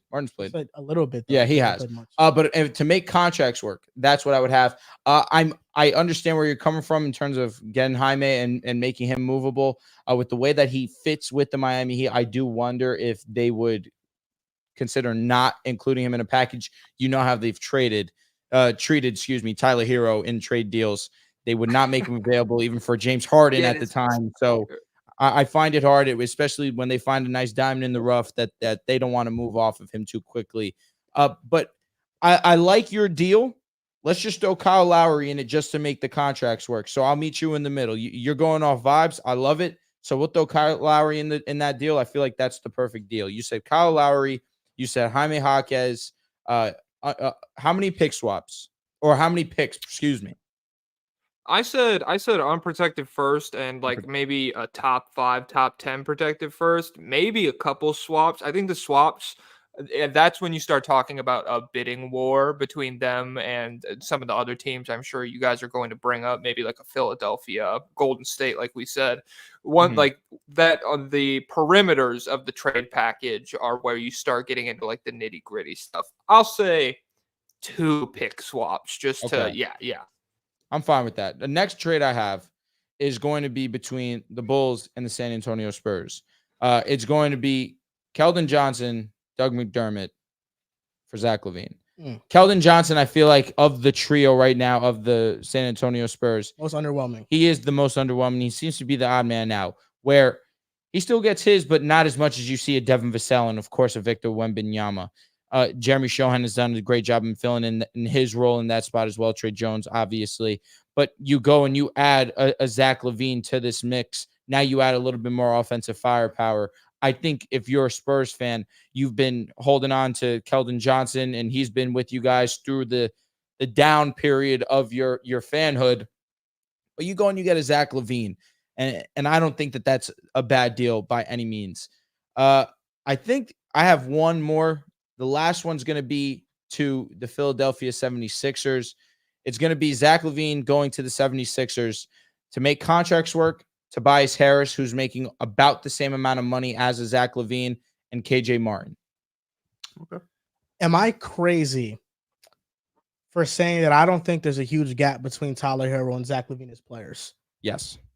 I don't think there's that much of a gap. Tyler Hero's averaging 23 this year, 23, 4-4 on almost 8 attempts Are on you talking three. about right now or in general? Just right now. He's shooting 41% from three. Zach has been struggling, so that's a good thing to push. Zach Lavine, from a playmaking standpoint, he's a below average playmaker. He's an average defender. Tyler Hero, I think, is a better playmaker than Zach Lavine. He is a bad defender, but I think his shot creators, Tyler Hero does an amazing job creating his own shot. I don't think As a scorer, it's got to be Lavine. For example, like if we're talking about a Heat trade package, I know you guys didn't involve Tyler Hero in your trade packages, but if the Heat were trading Tyler Hero for Zach Lavine, I would be like, do you really get better? Like significantly better? I don't know if they do. That's why any Heat package, they would have to be giving up those other role players and then bringing in Zach. I'll also say this, something to credit Lavine. That first year that DeMar DeRozan came onto the Bulls, Lavine was a huge team player. Knew that come fourth quarter, it was DeMar's time. I know that I'm amazing in this moment too, but DeMar is DeMar, and he's been historic for that early part of that season. I'm going to defer. I'm going to let him get his. You go and you put that onto a team where Jimmy Butler is also very selfless in terms of just trying to play team-winning basketball. Of course, Bam Adebayo and his ability to facilitate as well. I think that of all the teams, Lavine would fit the best on this one because of how much selfless basketball that the Miami Heat do play. And again, like I said, he also is a selfless player where he's already been on a team with someone that he can respect and appreciate their game and doesn't feel as if I need to have my big boy pants on at all times and I need the basketball in these moments, because he knows what can lead to winning basketball, at least at the time when they had the team to compete. He shouldn't feel that way because he's earned nothing to feel that way. Like Zach Lavine's done nothing in the league to feel like he's the man. Oh God, He's not gonna be the man. Am I bugging? I'm not bugging. He had a little rude. He had a 4 years. 4 years of like 25, 5, and 5 on 50, 40, 90 splits, pretty much. I'm not gonna. Are you No, upset he's because not. you say you want to go to I the mean, Knicks? you did just He's try to not put ass. you just tried to put Tyler Hero on the same level as a scorer. That was fake crazy. That was like Tyler fake. Hero, I think, is an underrated player. He's a good scorer. No, but that was fake crazy. Like Zach is like a 20. Zach Lavine for the last 2 years. Well, he was. He's not 27 no Here's more. the thing. No, Hero the game also season hasn't started. been No, playing. last year it wasn't He's 27 like again. 25. He got 25. hurt. I think you put Tyler Hero in a similar situation. He's averaging that. Hero hasn't been playing bad for the Heat. But 27? again, Not 27. Which Zach It's not Lavine gonna get the 3 point out. years ago, That was that's a different player than that what was he is 2 now. years ago. That was before last year. I 27 think Chicago's really bad at maximizing what Lavine does well, and I think Miami, they don't have offensive firepower like around Tyler Hero in the same way you think of like DeRozan and Vucevic, but I think Miami does a lot to make Hero's life as a scorer easier in terms of like setting really good screens and just running nice actions for him and stuff like that. Lavine's job isn't like super easy in Chicago. He's really like they're just saying cook a lot of the time offensively between him and DeRozan and just seeing what happens. It's not, I don't know. I get what you're saying. Lavine hasn't been like a 27 a night guy in a couple of years, but I don't think on What's really that? good efficiency. He's been a 25 a game guy last 2 years. 25, and that's with DeMar Yeah. basically the main guy. He's been. and I think there's a gap between him and Hero as scorers. I do want to go on the record with that. Like there's a gap between those two players as scorers. Yeah, scorers, I think Zach Lavine's a better scorer, but I think his offensive players, I think Zach is an underwhelming playmaker. He's a below average playmaker. But I don't think he would need to be And he's a high overwhelming turnover guy. playmaker in On the Miami. Heat. Doesn't need to No, be. he doesn't need to be. But I'm just talking about Tyler Hero and Zach Lavine, just in a vacuum as players. I don't think it's like a gap. Like, But isn't it also something to say for the Heat playing winning basketball with or without Tyler Hero? Isn't there something to be said for that? I think it's just the Heat play great basketball. I think as long as regardless they of have who's Jimmy out there. Butler and Bam, they'll be You know, fine. it's next man up for them, and they always have somebody. to Last step year, up. what were they really looking for in that playoffs? Another scorer. Someone that wasn't Jimmy and Bam to get theirs, because Bam, the way that he can get to his buckets is more difficult than, of course, another guy. If you can get a Zach Lavine who can score in as many facets as he can, it makes playing basketball a lot easier. Tyler Hero, again, like I said, they win without him. They win sometimes with him as well. So if it can't be that he's this significant piece of the Miami Heat, it can't be. He's definitely very important to them, and I think They tried to trade him last offseason. yeah, They were last trying to trade him the entire. they tried to trade him offseason. for who though? Guys like They're trying Malcolm Dame. Brogdon at one point. Well, this I don't think offseason that's was Yeah, true. they was trying to trade him for Malcolm Brogdon. Brogdon. But he was in trade rumors for basically any star. Yeah, any guy and went from Dame to Drew Like to just last just give us season's Brogdon. At this last point. postseason's run made Tyler Hero super expendable. Drew makes sense because Drew is an elite No, defender. I'm with the first two guys. Yes. for sure. When it comes to Zach Lavine, he's not going to Malcolm give you that Brogdon's insane. defense. And Well, part of teams it didn't is, want Hero. and part of it is because maybe he hasn't been bought in enough. But I just don't think he's like a great defender. I still don't think that Wait, he who? needs Zach. Lavine. He doesn't need to be this great defender because, again, like you mentioned Now, already, Zach's okay when he's bought in. but Tyler Hero is not a good defender. And last season, we saw that the Bulls were able to put together a stretch where, as a team, they were at one point the number one Zach was a part number of the one in lineups. defentive rating. Caruso. No, but Zach was a that's- part of the It's a whole lineups. team. Zach It's a was a whole part of the team. It's a is what whole I team, mean. but the biggest But reason my was point Caruso. being now with the Miami Heat is that that's a culture that they're going to play defense. They're going to buy in on defense. They also have one of the best defensive anchors in the game in a Bam Adebayo. Now, Zach Lavine's job becomes, hey, when you're on the defensive side, just put effort forward. But when you're on the offensive side, get to yours. And you have two guys that can facilitate and get him in spots to succeed. I think when it comes to the Heat, there's just a next man up mentality. Tyler Hero was hurt for the last playoff run, but Caleb Moran stepped up. Nobody thought Caleb Moran was going to Fucking step up Caleb in the way that Moran. he stepped up. Until You know, the that's finals came just around. next man up. And to this point, to this season right now, Caleb Moran, he's only played 2 games. He's been hurt for the majority of the season, so they haven't even played with him. I just think like if the Heat are trading for Zach and Tyler Hero is involved in the deal, I don't know that you get significantly. I'm not better. saying you include It's- Tyler. They it's get, a- they get better. It's yes, they get better, but I think it's marginal. And I think they do have a belief in Tyler Hero there. I believe that. Maybe. Do you guys think the Heat's the most likely scenario? I have one here. I got that- two. I got some Okay, hot Riv, flyer. Riv, you go I'll, first. I'll throw a hot flyer one. I had Sacramento as just a random for the vibes one. That's a tough one to make. It wasn't. I did it pretty quick. Oh, really? Yeah. Oh, I had damn, okay. but I added Caruso because I feel like you got to add Caruso. Okay, that's why it was easy for you then. Yeah, because DeMar is going to get added. Somebody else is going to get added with him. So Zach Lavine and Alex Caruso gets shipped off to Sacramento, which is cool. You know, they bring in a dynamic scorer next to Fox. You got Monk off the bench, who showed he can be a really good playmaker off the bench and another scoring punch. And just Zach and Fox just sounds like a fire ass duo. It is. So them two, and then the Bulls get Harrison Barnes, Kevin Huerter, your boy Sasha, Chris Duarte, 2025 pick, 2028 first round pick. All right. So I tried to make the money work. This is why my deal was difficult. The only thing that would get me to Did you get add this Trey trade- Lyles? I didn't. Okay. The only thing that was able to get me this deal done: Kevin Huerter, Malik Monk. Ooh. Yeah, I I know. wouldn't put Giving up Malik Monk in the deal. hurts. To make financials I work. just did it. We did. And That's with Caruso. Yeah. Gotta add somebody, buddy. Yeah. Add him. Yeah, but you didn't even give up Malik Monk in that Caruso trade. Did No, you? I gave up Yeah, Barnes, Herder, Sasha, Duarte. And that's another thing. Barnes can't be traded right now. no, I went successful. Yeah, Are bro. you on what? Are you on ESPN trade Spotrac? machine? I'm on the fan spell. But I'm that's on what I'm trade saying. machine. I think because he just signed, he re-signed, if I'm not mistaken. It does tell you. Well, honestly, the Bulls would tell are you- the Bulls It- probably yeah, should. No, it would tell me if it didn't work. Chicago should probably wait to get their most options because there's gonna be a lot of teams limited with the trade restrictions. Sacramento, the players sound nice, but I think the flaw in that trade is that Harrison Barnes just signed an extension. That's yes. The flaw is not that they can't trade him now. I think the flaw is that I don't think the Bulls want to take on a contract. I like that. agree. Yeah, I'm with you. And same thing It's with not Kevin crazy Huerter. though. No, it's not 17, crazy. 3 years. It's not crazy, Yeah, but I Kevin think Huerter's contract game. they want to start off fresh with expiring deals. So Riv, that's what I was saying. The restriction ends in December. No, I'm with you. I'm End of just they December. would have told. That's why it's odd. They would have told me that because they've been telling me that when I tried Trey Lyles, they said he can't be traded to December 15th. Mhm. I So that's have what I my was saying. trade here all on 1 year contracts. This is another vibes one because I don't think this team's going to make a move. They're playing really well, but the Indiana Pacers, they can move Buddy Hield, TJ McConnell, Obi Toppin, add in a couple of first round picks, get Zach Lavine. If they just want to double down on offense And Buddy, say, we're number one offense right now through 10 games, get another prolific scorer in there to pair with Tyrese Halliburton. That would be a scary That's combo. a solid deal. You got to add in a third team and send TJ to the Suns. That's That's what you got to do with Oh that my deal. god. let me finish this hectic trade that I have for the Kings just to get your guys' full thoughts on it. So yeah, Levine's going to the Kings, but the way that I was able this to make shit it is work. valid, yeah. Success. It sounds successful for Riff.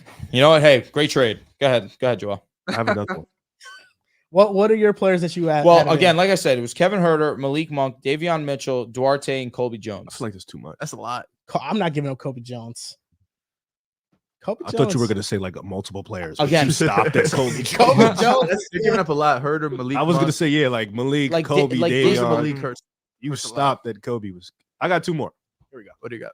Another Is this one. your favorite segment so far today? Because we had just talked Clippers. Had No, just it's been talked a the fun. Warriors. It's Okay. been a fun. This PG's is- been hooping, so I'm good over there. You know what I'm saying? Another one's Orlando. I think that's another sneaky team that needs a little injection of offense. Yeah. So this one is just straight Zach Lavine, and they send Jonathan Isaac, Gary Harris, Jalen Suggs, 2025 round one pick from Denver, and 2027 round one Orlando pick. I think Jalen Suggs has been so great for them that they wouldn't move Yeah. off of him. If Yeah. I have a Magic trade, Backcourt just gets a little. It's still a little crowded, but Yeah. I agree. I mean, if My- you just drafted Black and Jet That's Howard, what I'm saying. Yeah, the backcourt's crowded. for me, if I'm the Magic, the trade is Gary Harris. Mhm. I'm trading Markelle Fultz, and I'm keeping Suggs and Anthony Ooh. Black. Okay. I think I love Markelle. He's been playing great basketball for them, but if you want to make a deal work, Mhm. contracts got to work. So I trade Markelle instead of Suggs. And maybe this player needs to be in, maybe not. It depends on how much the Bulls value Zach Lavine, but I'm expecting they're going to value him high. So I think Orlando sends over Jet Howard too. Okay. No picks? Or you didn't really? A pick or two, I think Yeah. the picks are Jet redundant. Howard's basically like first round pick. And this is my last one. This is Golden State. Clay. So, yeah, no, he's in it. He's actually the number one guy. So Warriors get Zach and Caruso, another one. These my two that I feel like gonna be paired up. Oh yeah, I'm sorry, I didn't. make He's those just sick because the Lakers I can't get. yours don't work. Everybody's No, December you 15th. Cannot It- you it's cannot hard. make a mock trade Unless I put with AD the in it. Lakers. No. Yeah, so it's not. So Zach Caruso head over to Golden State. Golden State sends Klay Thompson, Gary Payton II, Jonathan Kuminga, 2025 round one, 2027 round one, and 2 second-round picks. Hey, that's the move that if you're a Warriors fan, you say you want to I just want make the most Caruso. out of this. Again, Caruso and Zach Lavine would be tough. You're right back in that conversation now. Yeah. That sounds the most realistic of all the ones I've heard. I feel like I don't know. You like my Sacramento one, bro? That one's for both teams too. The Sacramento one was fine, but Golden State, like that, as the big hurdle there is what we already talked about, getting whoever to Klay Thompson getting shipped out. Because beyond that, like I think Chicago wants to blow it up, and that makes sense for them and all that. And Klay Thompson's contract is good for them to get off of, and then Golden State, yeah, like Caruso really feels like a Warriors basketball kind of player. Him Absolutely. and Draymond maximizing what he does defensively would be really exciting. Yeah, that logically makes the most sense of all the packages. I know you The don't. more I'm thinking about it, I know you want don't want that happen. to happen, but I also think it's the most realistic because, like you said, the Bulls will not be tied to much long term. really none of those players. And I except think the Kuminga. Warriors do get That's significantly someone you're probably better. okay with being long. Adding Zach Lavine, adding what he can bring offensively, I think that's a big time upgrade for the Warriors.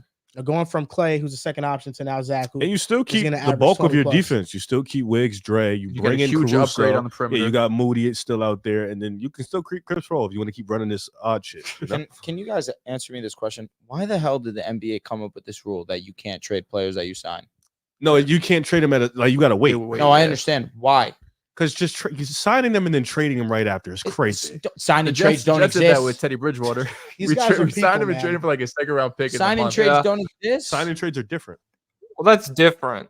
And It's also, literally it's the probably a other player team like a NBA players union type thing. I would wager. I don't figure the teams have a huge problem with it, but like They have so many it's a trade little restrictions. fucked up. NBA. They Now gotta we get got rid that of them. third threshold. I say shit. that with the ideas, of course, Stepping people are going to rule. say you guys did all these mock trades. You didn't talk about Los Angeles. But again, we can't trade D'Lo until December. We can't trade Rui until December.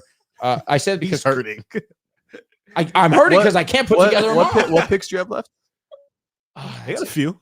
Nothing crazy. Oh, The but one few. thing I will God. say is What's why for that's foggy 2028? on me is because I know we traded first round picks last year. You can't trade. They can't trade 2027 and 2028 back to back.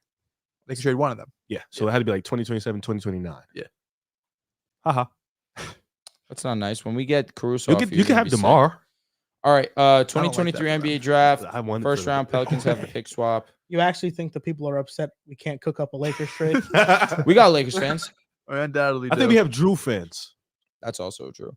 But no, we got Lakers supporters, bro. Lakers think we have are Drew one of the most supporters. one of the They biggest. just wanna supported see you teams in the happy. game. So, you know what? Thanks for that, Riv. Thanks for that, bro. Yeah. Because I know there's some people that don't want to see me happy. A lot of people. Yeah, you included. And NBA, yeah, Well, you're right. yeah, I know. yeah, NBA for sure. Yeah, I don't want. Which I get. We got a good rivalry going. Yeah, for sure. LeBron happy, then Steph not happy. I can't. Have Yeah, that, you know? that's what it comes down to ultimately. that's my only rival. Like last year, I didn't really have a problem with it because LeBron wasn't in the playoffs. He wasn't playing really. So again, how could I be overly upset? Or 2 years removed. That's I my should only say. rival in the league, man. You know, But then the last year, of course, all these other people had are to get just wannabes. You feel me? you're right. Gotta I go. got I got two: Kevin Durant and Steph Curry. Oh, you look at Kevin Durant as a rival? I don't. Well, he's beaten LeBron Okay, last couple of times when it mattered the most. hate that for you. It does suck Past terribly. Clippers, no robbery. That's just regular season type shit. It doesn't matter. Those are like that's a You little, be hurting it's a though. little So bro. they used to see you did be hurt. Hey, That's why I asked. What happened last time we met up? Sure. Think about it. We started this run for the Clippers. We were their first L. We broke the curse, and now we cursed them. This week in the NBA, what do you guys got for me? I got two bits of injury news here. Riv cooked up nothing. Riv, don't Who make said That's that? not true. I cooked up something. I saw the look on your face. No, I have one. Okay. Asar Thompson is the third leading Son of rebounder a in bitch. the league. You son of a bitch. The other four guys in the top five are all big men. Asar Thompson is literally defining the game with a little bit of Scottie Pippen, a little bit of Sean Marion, a touch of Andre Iguodala. This man is amazing. He is he's 1-on-1, and I wouldn't be shocked if he made an all NBA, all defensive team. Shit. team. That's Yeah, a fact. I actually wouldn't be shocked because there isn't going to be, since it's positionless, there isn't going to be many guards up there. Probably going to be a shit ton of bigs, but if there's a few guards, I could see Jaden, Herb, that third guy, Caruso, but then maybe Asar sneaks up there. You know, hopefully he gets it. That would be impressive. But you thought I didn't cook. I cooked. Use the rookie topic notes. What topic? What we rookie literally topic? have a rookie topic the next time. Yeah, you kind of sold there a little bit. I'm not gonna we lie. cut- We we were cut all the- waiting for that. We did cut the pills, yeah. Why the fuck are we having a rookie topic 2 weeks? You know what? I can cook even Why more. can't we talk about the rookie? It's okay. I could go. It is early, but the rookies have been doing their thing, honestly. The rookie race is two bigs and then regulars. No, It's not even rookie it's not a race. rookie race. Can It's you- just Can you read the who's note? been your most impressive rookie to you. What are you gonna name? You're gonna name. I know. All right, can we stop spoiling? Who am I gonna name? I know you're gonna name. No, Your say- fellow Central American brother. I know. I know. Go ahead. Okay. Go ahead. Okay. All right, I'm sorry. You got your ass. My this week in the NBA is going to be Bradley Beal. He's going to be shut down for at least 3 weeks. Will be reevaluated in that time span. Now, this is actually, I don't want to say, of course, this isn't perfect because you never wish injury on a player, but I say perfect for this situation, this show, because Jack, you actually had a tweet that really hit home where you said over under games played with the big three on the Suns, over under 40. Do you remember that tweet that you had? Shit. dude. I do, yeah, vaguely. I send out a lot of them, but that one, yes, I That know ball is- in that stuff. That was a premium I know ball tweet because realistically, 40's a stretch. It is. At this point in time, 40 is a stretch. We haven't seen him once yet. You've seen Kevin Durant, who I feel like of the three, you weren't anticipating that Bradley Beal's back would be this bad. And of course, Devin Booker, who outside of last season has basically had a clean bill of health. And so for both of those two to really struggle with staying on the basketball court and Kevin Durant to be the one that has played a majority of the games, that's been shocking to me the most. But again, what are we to make of this big three offense when we haven't even seen them suit up once on the court together? So that's where it becomes a difficult conversation to have with the Phoenix Suns, and a team that we won't be able to have a fair evaluation on until that becomes the truth, where we've seen them on the court together. So, of course, prayers to Bradley Beal. Hope he's doing okay. Know that he's been going through this back injury for at least the last 2 seasons. So again, it's always tough, especially when that was the idea, to have Bradley be the third and really dominate on the offensive side of the ball. Absolutely. Bradley Beal was going to be mine. But another injury we had, Grizzlies gone from bad to worse, one of the worst teams in basketball. Now Marcus Smart's going to be out 3 to 6 weeks. John Morant can't come back any sooner because this team is it's spiraling quick. Yeah, I've seen You got some lucky with the injuries, man. I've I'll seen tell you. some people I was gonna say be that right they should go make regardless. a move for Lavine and just No, go too. all in on this year. But I think just chalk up this year for an L. Hopefully you get a top 10 pick, kind of Dallas like from last season, except you're going to start tanking in like November or December. They and don't even not need a tank. April. They're just not good. Yo, you guys, in-season tournament bracket so fucking Mickey. I know. Oh my I know. god, yo. We have nobody, bro. Like, yeah, We have it's nobody. I can't believe that shit was set up like that. We're Such, playing Toronto right now. yeah, I know. You guys are so Mickey, bro. You got the Nets, Toronto. It's all bad teams. If you guys don't win, I'm gonna troll you. What do you got, Jack, this week in the NBA? I don't really have any news. Just the See, thing that look. jumped out to me when I thought about the last week or so was the battle of the Tyreses. Maxey went for 50 last Sunday, and then Tuesday, Halliburton goes for 33, 15, and 7 with 0 turnovers. Both of them have been jarringly good to start the season. I liked both of them before the season started, but now, like, I'm really pushing their agendas. They're here. You know, JokicJoestar. Speaking about Tyrese Halliburton, who is one of my guys, 25 and 13, basically 50, 40, 90. Last 2 games, 32 assists, 0 turnovers. That's leading. stupid. He's leading point guards in PER right now. CJ He has a 68% true shooting percentage. In honor of how great Tyrese Halliburton is playing, this is a would you rather, and it's on Tyrese Halliburton. Here we go. Cook up. Oh, Would Lord. you rather Tyrese Halliburton edition? First name up, LaMelo Ball. Tyrese? Halliburton. Tyrese right now. I'm going with Tyrese. Love my brother LaMelo. It's Tyrese. Tyrese Maxey. Halliburton. Halliburton, yeah. Better passer. This one fucks me. I don't even feel like this one's super close. I agree with I'll you. go Maxey's Maxey. just such a Excuse me, I meant to say I'll go flamethrower. Tyrese. He can get Tyrese it. Halliburton. There we go. I'll go Hallie, but damn, Maxey's a flamethrower. I think it's the playmaking that separates the two. I'm going with Halliburton. But when it comes to creation in terms of scoring the basketball, Yes. it is Maxey. I don't think Maxey's a point guard though. but he's not. Yeah. He's not. Mm-mm. SGA. SGA. SGA. Yeah, SGA. Yeah. Still. Okay, It's- we it's- crossed yeah. the line there. First team All NBA is SGA. Trey Young. I'll still go Trae Young. DeJounte's been cooking this year for them. DeJounte mostly. has been cooking. He's The been Hawks the been better playing well. player so far. The Hawks Hawks been have been playing well. I'll still go Trey. I'm gonna say Halliburton, but like I'm not gonna dig You my have to push heels the agenda, on that Joe. in Keep 4 pushing. months. I think like I don't know. Trey, the efficiency gap is just insane. Like Trey's been so bad at scoring the basketball to start the season, and the Hawks are winning in spite of that. But it really feels like Halliburton is on another level offensively to start this. Like it's really felt like it's him, Steph, Jokic, and like a handful of other guys. I'd probably go with Tyrese. I'm going with Tyrese Halliburton. De'Aaron Fox. I'd go Fox. Fox been hooping this year too. He's been banged up, but when he's playing, he's been unbelievable. I'm You gonna, see how bad gonna they go are Fox. without him too. I'm gonna go Fox, but I think it is close. This is very close. It's pulling out heartstrings for me. I'm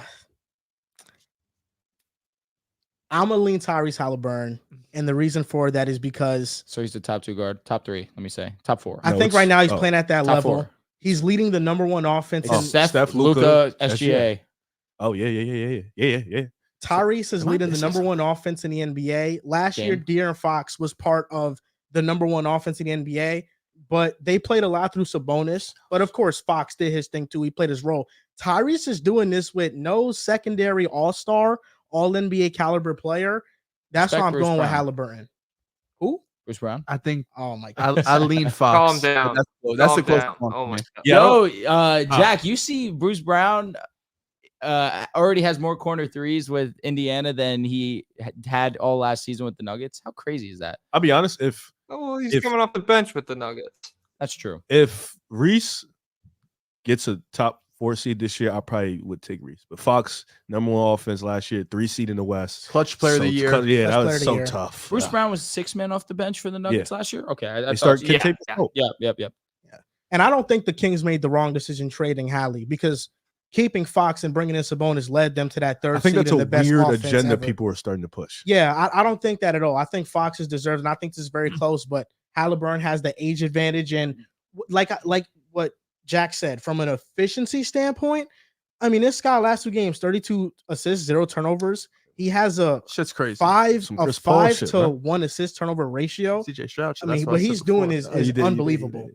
I also don't think, because I feel like people are having revisionist history how great Hallie's looked, and he's a better player than Sabonis, I think, but he wouldn't have been this player if he would have, he'd been with Fox this whole time. If he stayed in Sacramento, he wouldn't have. And on top of that, the Kings were the 3rd seed last year. People would really act like they just completely lost the trade, because that helped Fox grow his game too and helped them be a consistent competitive team. So it's a win-win for both sides. Jalen Brunson. Halliburton. Halliburton.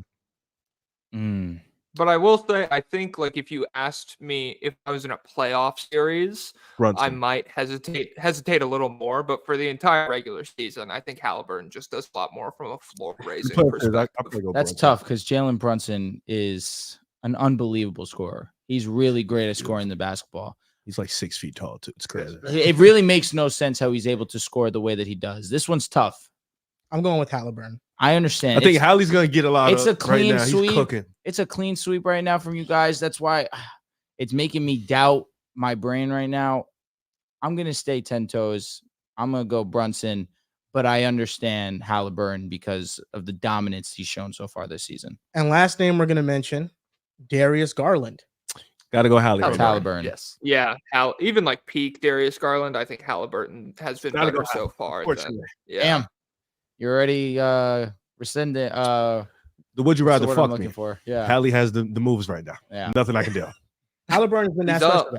He's been great. Like, Garland's I think, been missing time too. It's nothing. I think if you were ranking top 10 offensive machines, like players you want to build an offense around, Tyrese might go within like the first 5 picks. I think it's Jokic, it's Luka, it's Steph. You still say LeBron James. I think it's I don't know. Devin Booker and I don't Tyrese. know. Put him in. I got to see how they finish. I don't know. I think that's too early. SGA, yeah, he's up there, yeah. But you said Jokic. But I'm just saying, offensive bench is like not just taking him as a player. Well, I think I would still classify Devin Booker as an offensive engine. No, I know, but what Tyrese is leading number 1 offense in the NBA. I understand By a pretty like significant margin. So would you say Fox? No, I would go Tyrese over Fox. Just like why though? As an offensive player, because of the playmaking. I think the playmaking is a big gap. But all right, so Fox let's led also number 1 offense all year last year. Yeah, but he was part of it. I think Sabonis had a huge role in that. Okay. So would you say Also, Sabonis? Like Sabonis over Tyrese? Yes. No. Okay. What about Trae Young? What about Joel Embiid? It's a good one too. I don't know, bro. Because Trae Young, you want to talk about offensive engines? Trae Young's one of them ones. He is. That's what he does. Damn near what he do at this point. But when it comes to Tyrese and Trae Young, I think the gap, and I said this in the offseason, but I think the gap is that Tyrese is like basically 50, 40, 90, and he does not turn the ball over while giving you the same output.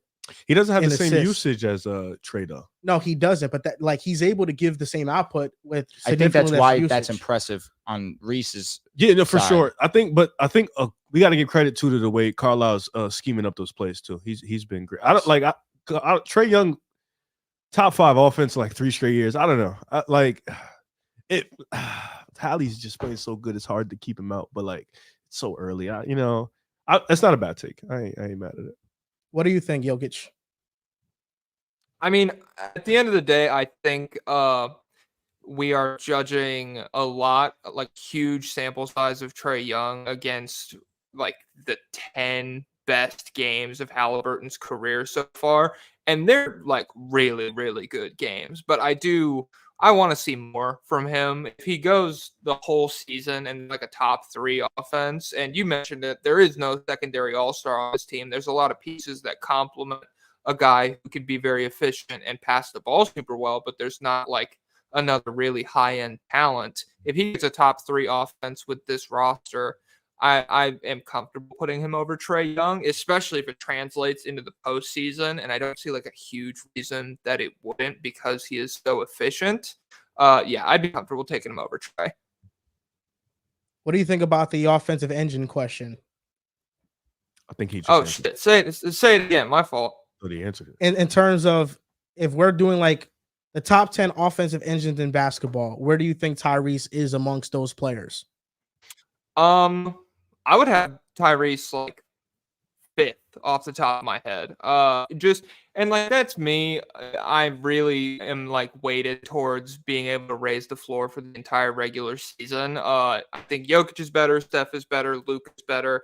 I'm gonna give myself a 4th spot for wiggle room if there's like somebody that I'm forgetting. SGA. But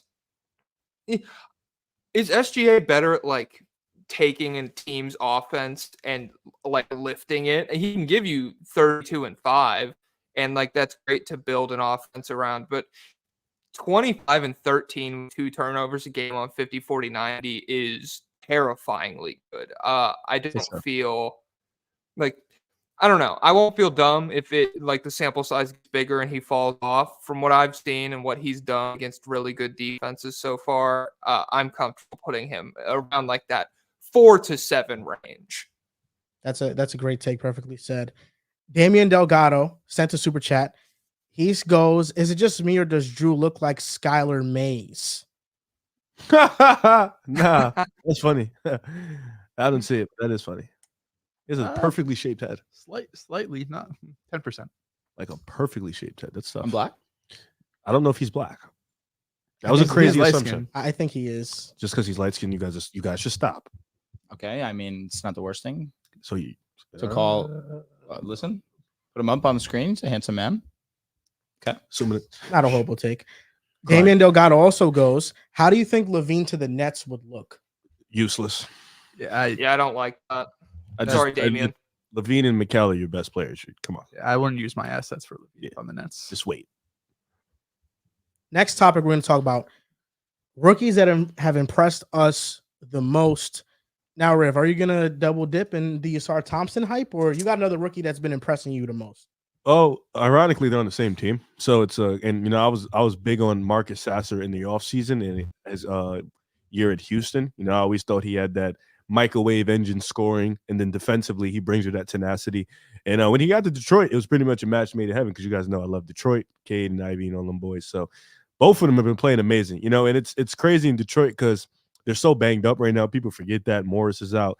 Burke's been missing time. Bogdanovic is out, and you've had guys pretty much have to step up and play their role. And Sasser has a score. His splits have been pretty fucking amazing. And the shots he takes, you would think they would be low, but he's been great on both ends, you know, as a defender, as a scorer. And then Asar, you know, as a defender, he's been one of the 10 best defenders in basketball as a rookie. And I think that is just extremely impressive for both guys. You know, I think, you know, Detroit found some gems, especially in Marcus Sasser, you know, and I think that makes Killian Hayes expendable. And I think with the situation with Ivy, it could make him potentially expendable too, because Sasser has been that great. And then Asar, he just complements Cade so well. And then the way he plays on the defensive side, you definitely got a great combination. And then of course, you know, you see Shet in OKC, he's been great. You know, you see Victor, he's been great. You know, there's been these, you know, there hasn't been many rookies with the same head. Like we haven't seen Jarris too much.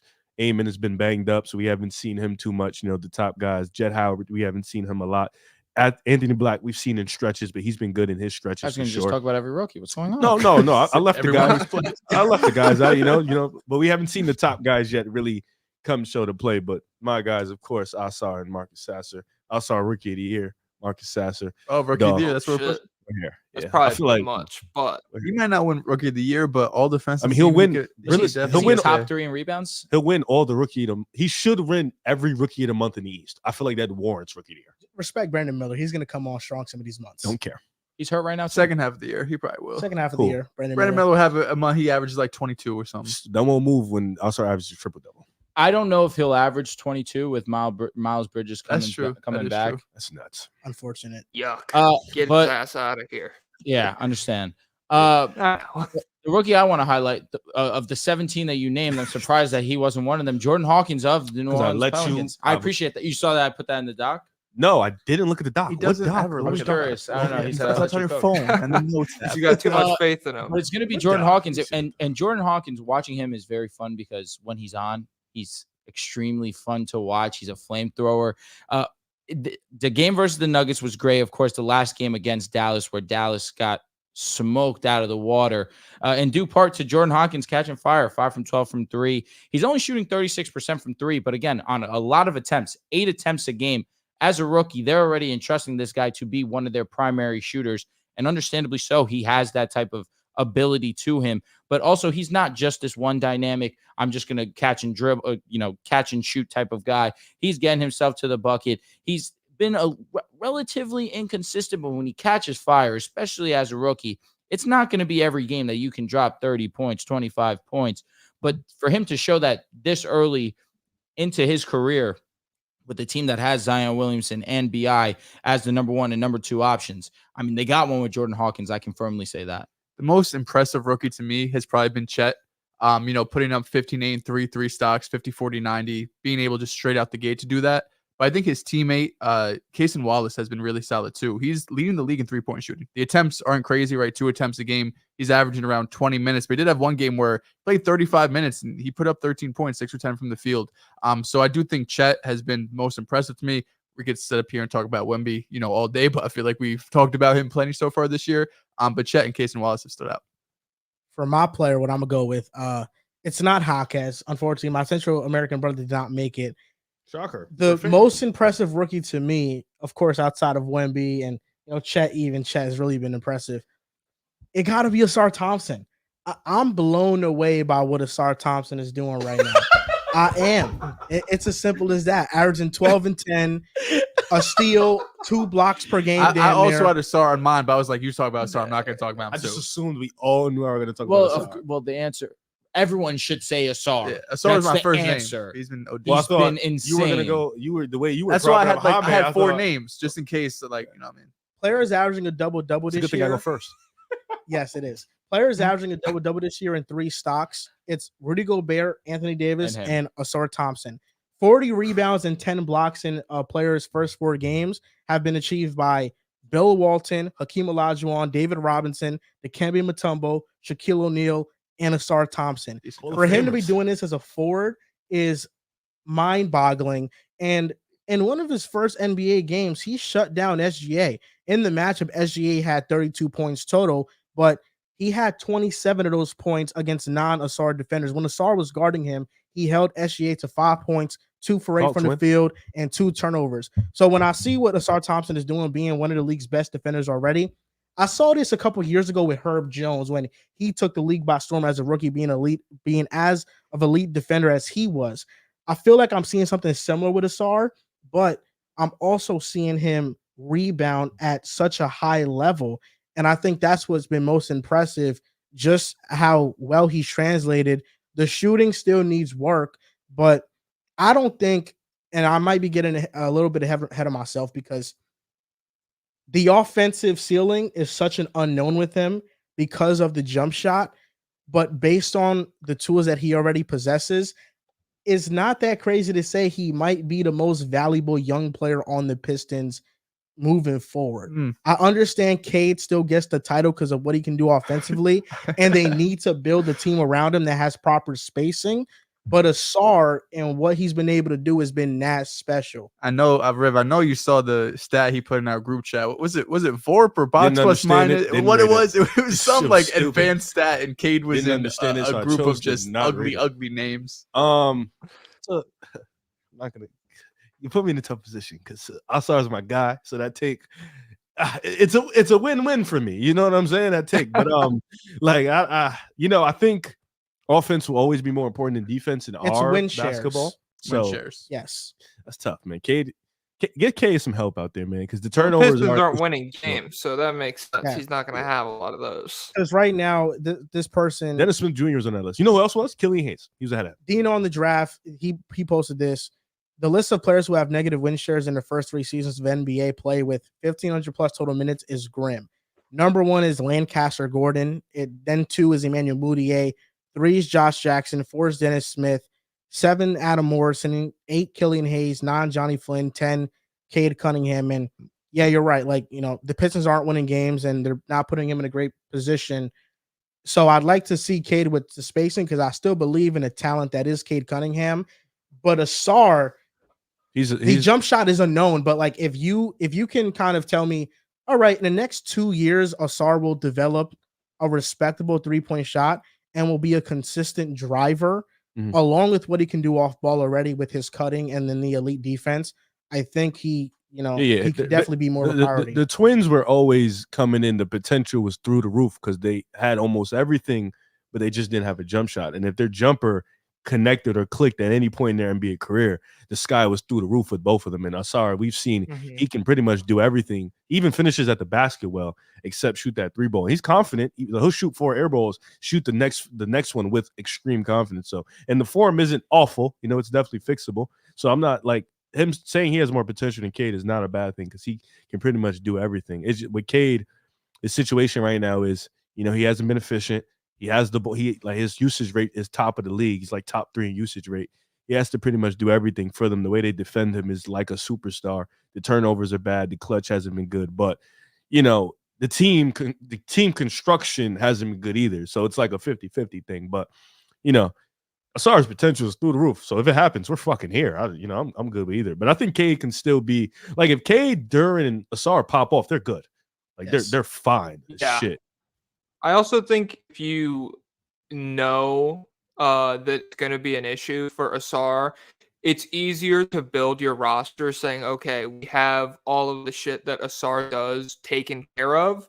We can go find 3-point shooting at other positions. Like it's not like you need to find it over the course of the next like 6 months. You're the Suns or the Warriors or some shit. You have a lot of time to flesh out the rest of the roster to supplement his game's shortcomings and maximize what he does well. I don't know if I would go like high potential, highest over Cade, just because offense is so important and you're not going to win games without like really talented offensive players. But the fact that we're even having this conversation is a testament to how good he is defensively and as a rebounder. Dark horse rookie of the year, man. We're here. Who's been the most impressive rookie to you, Jokic? I would say like the layups are Chet Wemby and Asar. That's what I wrote down. Asar's fun because I didn't see it coming, and I really like people who can just like smother a step back jumper, and you'll see him do that every like game and a half. A guard will really try to separate, and he'll just like snatch it out of the air. It's sick. But I like Derek Lively is somebody who jumped out to me. I don't think the Mavericks are in as good of a position if they don't hit on that pick, and it's good.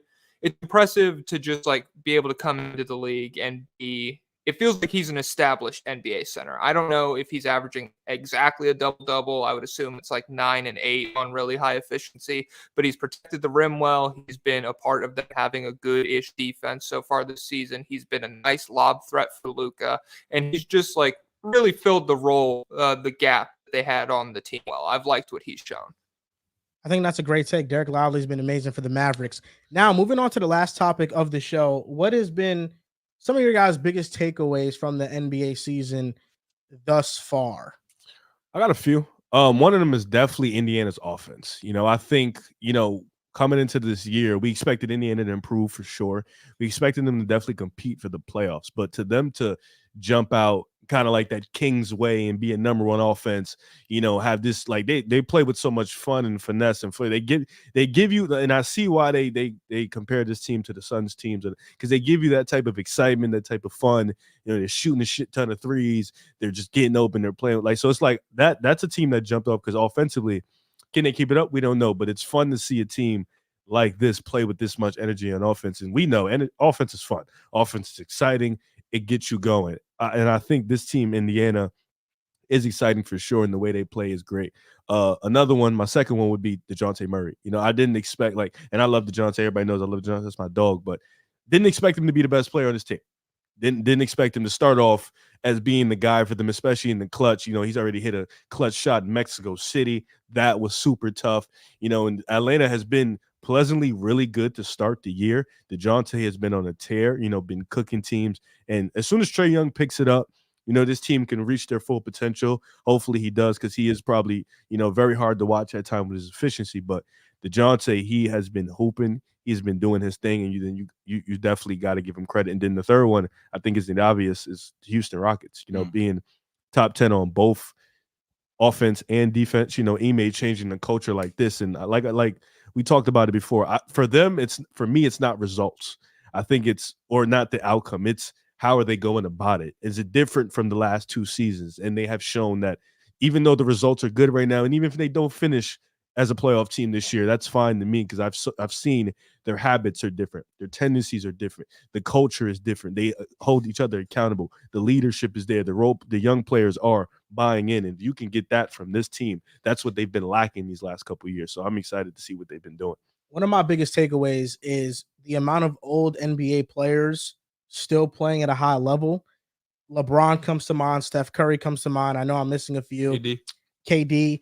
I actually really wanted to just mention KD with this. Mike Conley's playing at a high level. He's really taking a huge role with the Timberwolves, just facilitating the offense. Kevin Durant. He sure did.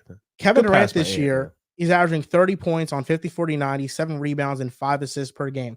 Watching the amount of Suns games that I've watched this year, it hasn't looked like this every single night. But, man, when he is on fire, he's still one of the best players in the league. And for him to be doing this at his age, and I know that post-Golden State, he doesn't have the best reputation, but him coming back from his Achilles injury and still playing at this high of a level, he is going to be the case study and the example used for players coming back from big-time injuries moving forward, because what he's been able to do coming off an Achilles and in 2021 being arguably the best player in the playoffs in that season, I think speaks to his character and his work ethic coming back from that. And what he's still doing playing at a high level is fun to see. And I'm looking forward to the Suns being healthy. A takeaway from them is that I didn't know Bradley Beal his back was this messed up. I thought Bradley Beal's back was a little bit better. I didn't expect him to miss this much time. It's unfortunate. And then the Timberwolves meshing as well as they have defensively. Rudy Gobert is a big reason for that, but Cat is buying in on defense. He's closing out. He's running hard. He's defending at a high level. So I think just the buy-in from them makes them a very fun, exciting West team. And then in the Eastern Conference, Heat. I think the Magic have looked very, very good. Our bet's on fire right now. Yes, Magic have given it to the good teams in the league. Nets versus Magic. The spacing is still a bit wonky, but I like what I'm seeing. I like the minutes from Anthony Black. He's shown that he should have the spot in rotation. I got a lot more takeaways, but I'm not going to steal the show. Asar has 9 points, 9 rebounds, 2 assists. Halftime. Oh, shit. All right. It might be the first quarter. An average Asar game. I just seen okay, yeah, it's halftime. That's still really crazy. Hey, Since 18 you guys and rattled 18, off- he's on pace. Since you guys rattled off like 9 takeaways, I'll only just go one. My big takeaway is that the Oklahoma City Thunder have arrived. Right now, they're tied for second most wins in the Western Conference with 8. They are top 10 in both offense and defense. You see J-Dub, you see the impact that is Chet Holmgren, not just on the defensive side, but also getting his on the offensive side. And SGA continues to be one of the most dominant players in the league. When ESPN put out their list, the disrespect that was being placed on a guy who was just first team All-NBA was disgusting. It's not as if he's not close to being a top 10 player. If anything, he's just outside, but you know what he's done? He stood 10 toes down, stayed true to the grind, and you're seeing the results early on in this season. I said before the season, I had Oklahoma City being a top 6 team in the Western Conference. Right now, they're playing some excellent basketball, not just offensively, but defensively as well. I have a couple. Number one is just how great the Sixers look without James Harden. No Celtics. I decided to skip today. We do it talking on the court. You know, I didn't mention the Celtics because I assumed this guy was. I actually wasn't. I was thinking like, should I? But not. How great the Sixers have looked. You know, it was funny they beat the Celtics at full strength and then they lost to them without Jaylen Brown and Porzingis. Yeah, but they've looked phenomenal. And just Tyrese Maxey being able to take control of that offense, how fast and how like up pace they are. Talked about that a bit last week. A couple other ones, we talked about this one too, but I think the Warriors need to make a drastic move for them to be title contenders. If they want to be in that conversation to make a deep run, I don't think you could just throw out there Steph, Clay, Dray, Wiggins, Looney again and just expect that this time will be different. I think they'll need to make a pretty big move. I love the Zach Lavine and Caruso trade if they're able to get that. And the last one I have is the Milwaukee Bucks. We've talked about it basically every episode now, but I'm starting to lose a bit of faith in the whole they'll just figure it out because they have Dame and Giannis. Again, something else we've talked about in previous episodes is that I don't see a way that this defense is just going to turn around overnight. You know, they're not going to be able to bring in, I don't think, a huge impact player through trades or buyout market or anything like that. So they need Brook Lopez to get back, back to his way of playing, that is. And we need to see this defense step up because if they're going to have 24th in defensive rating right now, to their defense, they have played some top 10 offensive units, but I'm sorry, playing the Nets, Hawks, Sixers, and Pacers, like they are good offenses, but if you're a championship level team, I'm not going to give you this excuse being like, oh, you're playing good offenses. Okay. 24th is inexcusable. They need to be top half of the league for me to have some real confidence in them going to the playoffs. All right. Does that just leave me? Yes, That leaves you. Yes. Perfect. Easy. I'm going to keep it brief. Touched on the Houston Rockets already. That's pretty much what I've taken away. Like, that's easily the biggest place I was wrong this offseason. I didn't buy Brooks being like a good leader. I didn't buy Fred VanVleet, any of it. And I've been wrong. Brooks has been one of the most efficient, like mid-volume scorers in the entire NBA and has been extremely vocal on a talented defense that has given several good offenses a lot of problems so far. And I also want to give a shout out to Şengün. You saw flashes last year where they would let him be the offensive hub and how it really opened up the floor for the rest of the team in terms of how he's able to move the ball as a big guy. Ime has taken like full advantage of that, and it really feels like it's oozed out into the rest of the team. The ball movement is very solid. It feels like everybody's passing up like good looks for great looks, even if they're not always falling. And like to be able to turn the vibes around that quickly, I hated the Rockets last year, and now they're one of the most fun teams to watch in the entire NBA. I think that's a great point. Ime Udoka's really changed the culture there. So before we go, who do we? Because I think everybody consensusly thought Victor would win Rookie of the Year, but I think Chet is making like making a case. Extremely intriguing. Do we think Victor still wipes away with it? Because if Chet has the Scotty, because remember Scotty, Cade, Mobley. I don't think he runs away with it. Scotty had we made the playoffs. If they're going to be a playoff lock, I want it to be known. The award already has Victor's name written on it. It was signed and sealed at draft night. Mm-hmm. So now he's playing at that level, and he's still playing. He's playing unbelievable. But Chet is right basketball. there with him. Chet's playing great. Crazy. I think in a perfect world, I think the only chance that Chet has to win Rookie of the Year is if they go co. But even still, I remember think that's Jason Kidd. What was it? Jason Kidd and Grant Hill did it. But why is that? My dad says this to me all the time. Coming in, they had Grant Hill's name written on the trophy already. Mm-hmm. But Jason Kidd was so amazing, they needed to do right and by they can him. Do and it. him Chet has been that good. It's just on the opposite, on defense, where Chet has been great in his own right.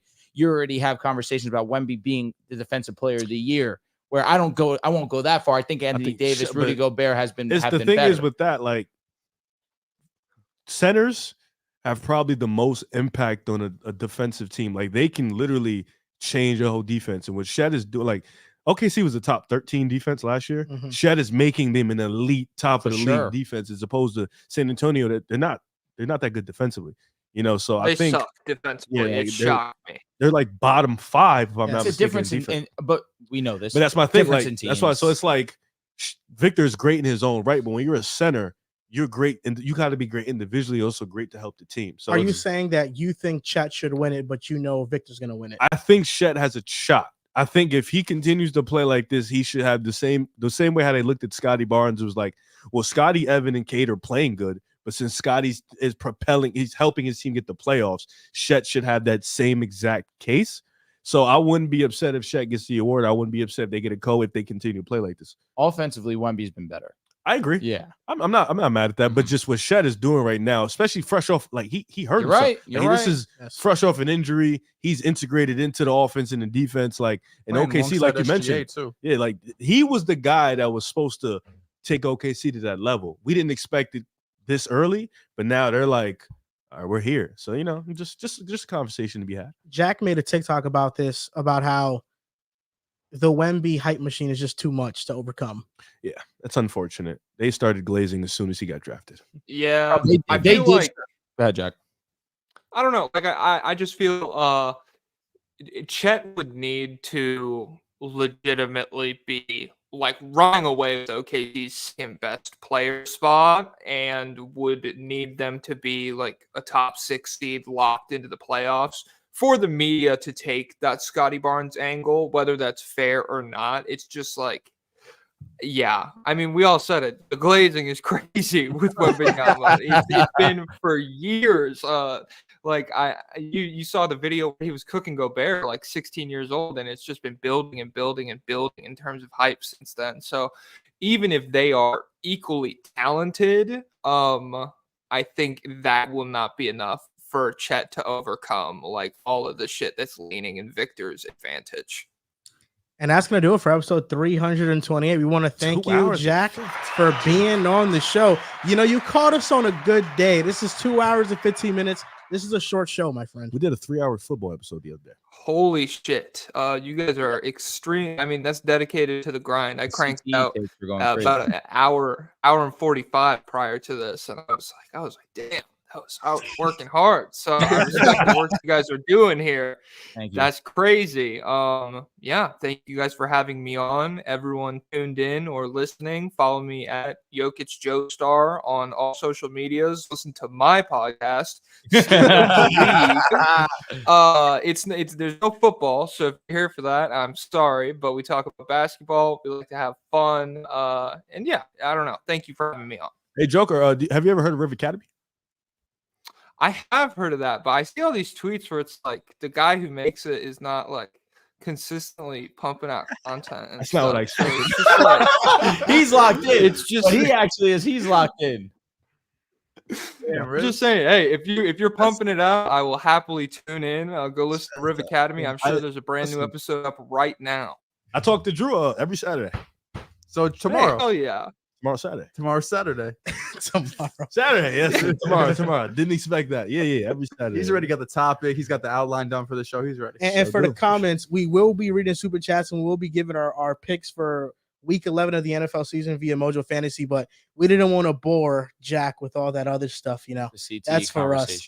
Appreciate it, bro. Yeah. Yeah. You guys gotta save your brain cells. Everybody be safe. Have a nice night. Have a good night.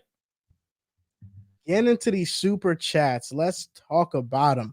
Ricky goes, "What's up, my pick aside brothers? Are the Lakers the most concerned chicken tenders? LeBron-centric offense isn't going to last all season." True.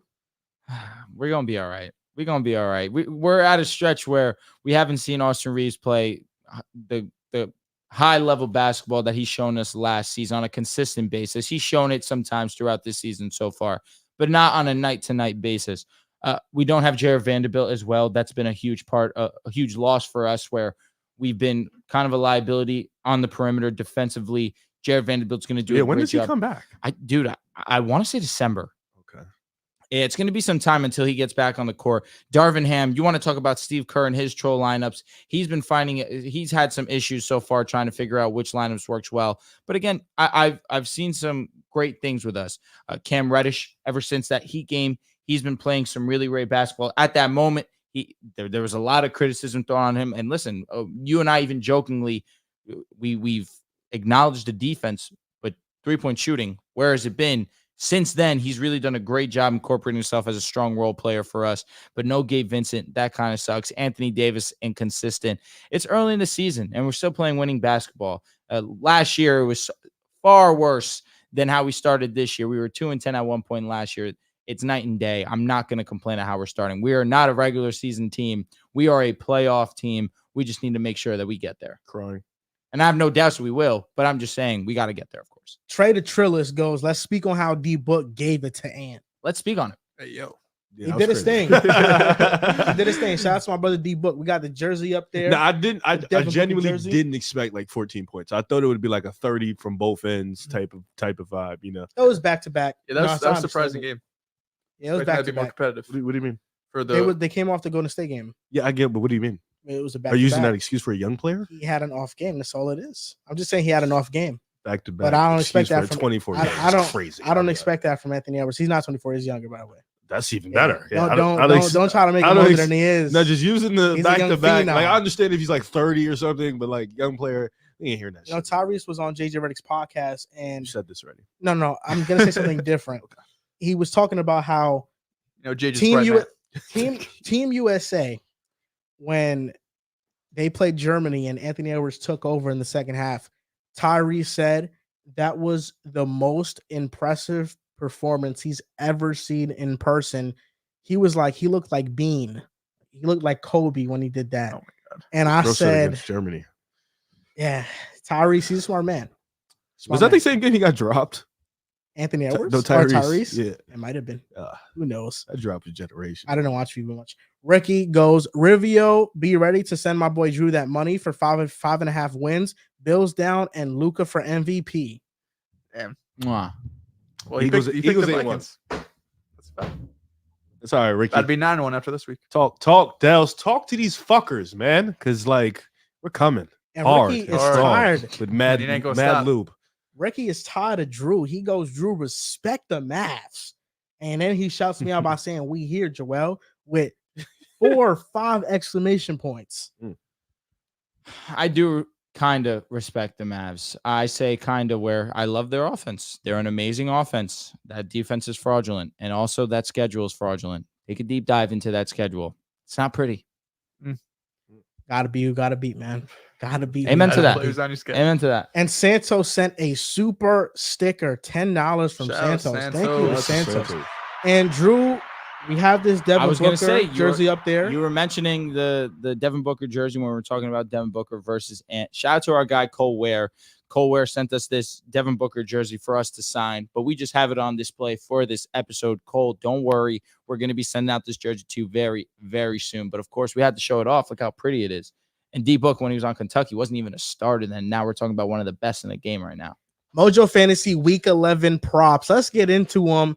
We got a lot of great games, and I think let's start off with a game that could be a shootout. It's the Chargers at the Packers. You said could be what? It could be a shootout. Are the It could Packers be- capable of that? Oh, yes, they could Okay. be in a My shootout. That's bad, why I my was bad, like my bad. curious on that. And you know what? Because you're disrespecting the Packers right now, I'm going Jordan Love over 219.5 passing yards. I think he's going to smash that. Last 2 games, he's went over that. I think Jordan Love against Chargers defense, that secondary is very vulnerable. He goes over that as well. All right. He's actually went over it the last 3 matchups, last 3 games. Okay. All right. Austin Eckler, anytime. You can just assume that that's going to be the case. He is a touchdown machine. But you know what, Joel? I'm going to stay on the Packers side of things in terms of putting money where my mouth is. I'm going to go Aaron Jones over 50.5 rushing yards. The Chargers rush defense still is not good. It's been a liability. So I'm anticipating that without any type of restrictions on Aaron Jones, he should have himself a good ball game. Fresh over 4 touchdown, 1 interception game, 323 yards against that allegedly good Detroit Lions defense. I expect Allegedly, Justin right. Herbert to come in here and do the same thing against Green Bay. And I got his over on his passing TDs, 1.5. Yeah, I know how I get. There's no unders in my book. It's straight overs. And I feel like Justin Herbert's going to have a big time game. The week before last week, he also had 3 touchdowns. He didn't play well against the Jets, but they didn't need to do too much. But 3 touchdowns that week, 4 touchdowns the week before, last week. So I think he's going to have a big time week. Cardinals at Texans, Mojo Fantasy player props. The Texans are red hot, but the Cardinals got Kyler Murray back. What props are you going with? So for me, I'm looking at a Kyler Murray big time game, and I saw the fact that they had his touchdowns at 0.5, which means he has to score 1 passing touchdown. I feel like last week he was getting himself acclimated, getting himself back to weather. So now I got Kyler Murray over 0.5 passing touchdowns, which means he just has to score 1 passing touchdown. Once again, I'm an over merchant. I don't go under. All right, my selection is going to be Trey McBride over 52.5 receiving yards versus the Houston Texans. Right now, they rank 28th in terms of yards allowed, points allowed, fantasy football. 2, the tight end position. And with Trey McBride, 2 of the last 3 weeks, he has cleared that mark very easily. 1 game, 95 yards, and just this past week, 131 yards. This was Kyler Murray's first game back, and Trey McBride and him had an immediate connection going up against Houston, who does not cover the tight end well.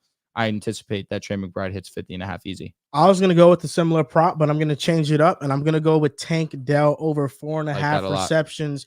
CJ Stroud loves targeting Tank Dell. Tank Dell has been such an impressive rookie for them. And I think another line I might take too, I'm feeling juicy, is I'm taking CJ Stroud over 1.5 passing touchdowns. So I'm going with two props, Tank Dell over 4.5 receptions and CJ over 1.5 passing touchdowns. On to the next game we going to talk about. It's up to y'all, really. You want to go Cowboys, Panthers, Seattle, Rams? What do you think?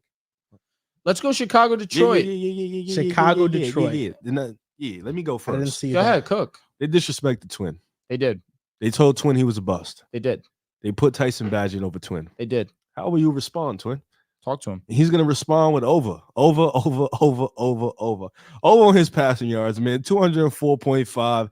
It's been a while since he's been back. It's 11 touchdowns still, beating a lot of top quarterbacks, some of your favorite quarterbacks too, not to mention. But then, of course, another one. You got to look at that camera, bro. That camera. A lot of your favorite quarterbacks. I pointed at the screen because I'm looking at a lot of your favorite quarterbacks for sure. And then another one. Thank you, Drew, because nobody else was going to help me but you. So thank you. I love you. The guy not doing anything wasn't. No, for real. What has he done? What has he done? And then another one, of course. They got his touchdowns at 0.5. He's easily going over. I expect Justin Fields to have a big game, a big-time game to show people why he's one of them ones. 0.5 passing touchdowns is disrespectful to Justin Fields. That is the lock of the week. Mojo allowing this is crazy. I was thinking, I don't even think I got to say a prop because I think Riv said it all, but this prop right here looks so juicy. Jahmyr Gibbs over 30.5 rushing yards. Jahmyr Gibbs been stringing together some good back-to-back weeks. Rush defense, sneaky good. They have been sneaky good. Right now, they rank number 2 in EPA per play, rush EPA per play. That's good. I'm going to trust Jahmyr Gibbs in our offensive line. I don't blame you. I'm just stating something that shocked me because in terms of fantasy points, the Bears give up a ton of points to running backs. So for that to be the case, and you see the statistics, and recently they've been doing a good job. You going to prop for this? That's it. I'm going Justin Fields over 0.5. I mean, that's irresponsible that is a prop that we're allowed to take. This Detroit Lions secondary has not been good. And Justin Fields, like Rose said, was one of the league leaders in touchdown passes before his injury. Going up against the secondary, he should put on a light show. Now, the last game we are going to do a prop for. Vikings at Broncos Monday night football. Sunday night football. Oh, Sunday night football. Vikings at Broncos Sunday night football. Drew, you think the Broncos will win this game? Oh, most definitely we will win this game. That's not a concern in my heart at all. But when it comes to these props, I think it's going to be a big defensive matchup, believe it or not. Russ has been able to do a job, but again, it hasn't resulted in the most beautiful statistical stat line when it comes to yards. He gets into the end zone, which is why I'm going to take his over on touchdowns, 1.5. I think that he's going to be able to do so. He's been one of the league leaders in touchdowns. I believe he's top 5 in passing touchdowns this season. He's been awesome. He's been having a rejuvenation to his career this season. I think that continues going up against Minnesota Vikings. 193, 114, 194, 95, 196. Those are his last 5 to 6 games. Hammer the under. Hammer the under on his passing yards. This is the over king. This is the over king. This is the first under the year, history. And I'm going to under on Russell Wilson's passing yards. Not even because Russ hasn't been playing well. Just he doesn't really do too much in the passing. Like you mentioned, he gets in the end zone. He trusts that running game. He gets there. He scores the touchdowns. I don't think he's going to do too much in the passing game. And plus, his Vikings defense is tough. So I got his under on the passing yards for sure. Right now, Mojo Fantasy, they don't have any line for TJ Hawkinson, but just know whatever line that is in receptions, I'm taking that line over because TJ Hawkinson has been that great for the Minnesota Vikings. And we really haven't been that good at stopping the tight end either. We got 2 more super chats here. Damian Delgado goes, Scary Hours 3 thoughts. Thought it was great. I thought it was Drake in his rap bag, and that's what people wanted. Listen, Dirk. I listened to the songs without With the Dirk. other guys. Fine. Yeah, I cut all them other guys. Scary Hour 3 was cool. For me, like I told Drew before, I liked the R&B album. I really liked For All the Dogs. I didn't like it at first. Grew to love it. And I felt like he could have just kept Scary Hours off the album because I did download the whole thing. But I didn't like it too much, but I'm all for All the Dogs. I listen to it every day. I'll say this. The only reason why I'm in support of it as strongly as I am is because Joe Budden called him out. It was just one of those. Bro, let a Joe Budden call out move him. You'll be surprised how much Drake hates Joe Budden. A lot of people do. Hates Joe Budden. to his core. But Joe Budden was calling him out saying, yo, you stop rapping like a kid. You're not a kid. You're a grown Do ass you think man. it's a call out or is just him being A little critical? both. A little. But the thing is, Joe Budden wouldn't know a hit if it smacked him in the face, where Drake is the king. I heard he had hits back in the day. Yeah, back in the day. I heard. Pump it. Hey, that's a banger. When people make fun of him, they Yeah. they bring up that song because that's his big Drake don't even song. got to stoop to that. But though. bro, Drake's just- he's with Michael. It's him and Michael. Yes. That's Who- why. who? Joe Budden's Michael. just not Michael a Jackson? hit maker. Yes. Joe He Budden. said, Respect Mike. No, in terms of hits, Oh, they both have. I This, know. Just Mike. Just Mike. Drake just passed Michael Jackson for most Does he have number more one music out billboards. than Mike Jack? I don't know. He might have more music than Michael Jackson. I don't know. Mike Jack just up here by himself, but Drake cool like right here. No, Drake has Michael so much Jackson in music. terms of like superstar wise, Yeah, for he's sure. Dolo. Drake has been dropping music since Because 2009. Drake's not dancing. Michael Jackson had Mike used to everything sell about out, him. man. Yeah. I I get what you're think- saying though. Joe Budden, he don't make his songs. He had one hit song that was Pump It Up. But Joe Budden, what he was a respected rapper, lyricist, street New York guy. That's really where his bread and butter Choose not was. no way he's better than Davies. No chance. You could have said that. You could have said like Sleepy Hollow, Prime Chef Davies. Nah, no This guy way. said Davies. Joe Budden's got album as good as Kyrie Chanel. No. I don't know. No, There's I not a couldn't. chance. I couldn't tell you. Not He chance. doesn't listen to Dave East. No, Sleepy Kyrie- Hollow is better than both. Kyrie Chanel is really good. It's the only Davies Me too. project I'll ruffle. Me too, And hate me You now. guys have fallen Nice. from the depths of hell. Look what you're talking about right now. We're talking. He was great in 2016, 17. We're in 18. 2023. We don't care anymore. I know. We're talking about Joe Budden. He has a podcast. It's important. Good for him. He does have a big podcast. It's pretty big. Davies never got kicked out of school. Could be in the NBA right now. That's like a 0.0001. What if it did? Think about how versatile he is, bro. He could have went to the NBA. He's like, nah, I'm gonna be a rapper, and he's nice at rapping too. Casanova's Or was. versatile. He's a, and then I mean, like, Santos goes, what about the Giants bet? Question mark. We already said it's called Have off you- because Have you Daniel. guys confirmed they that? haven't came to I an don't- agreement. I don't yet. think you Nah, came to an they haven't agreement came on to an that. agreement. Very easy. Daniel Jones tore his ACL. It's locked. It's over. Bro got blessed. That's some BS. You got, Sorry. yo, you got lucky, Drew. Same way that he just said, yo, they would have went to the Super Bowl. Joe Burrow didn't get We injured. didn't make a bet. I know. I'm just saying that's your statement. Yeah, listen, could have happened. So when it comes to how many bets have we made this NFL season? You and me. Yes. We have 2 centered around Sam Howell. Yes. We had the Tyquan Thorne one that got X'd. Why did it get X? So all my bets that I win, I get X'd. Uh, Please, what you're telling me. I'll tell you what. I'm willing to, even though, because Romeo the Dobbs Thorne has one? been significantly better. Like, Who would yeah, have no, like no, a no. better year? Like I'm you being a said, prick when it Giants? comes to that one. That one most definitely you can get paid out on. The Giants one, sorry, Ben. Well, you don't want to pay me on the Giants because it's the biggest bet. Well, I also did pay you out on the Kyler bet, the Cardinals bet last year when I shouldn't have.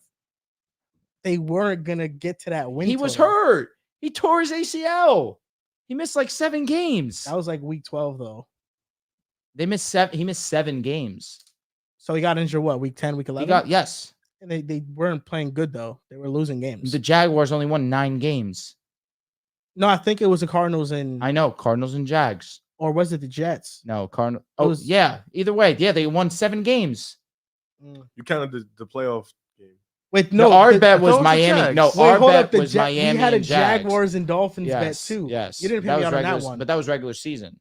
Oh, but like, the Oh. totality to see the Yeah, Jaguars the have time. I wins. remember That was this mad, coming man. back. There was the no tiebreaker. tiebreaker. Yeah, that was funny.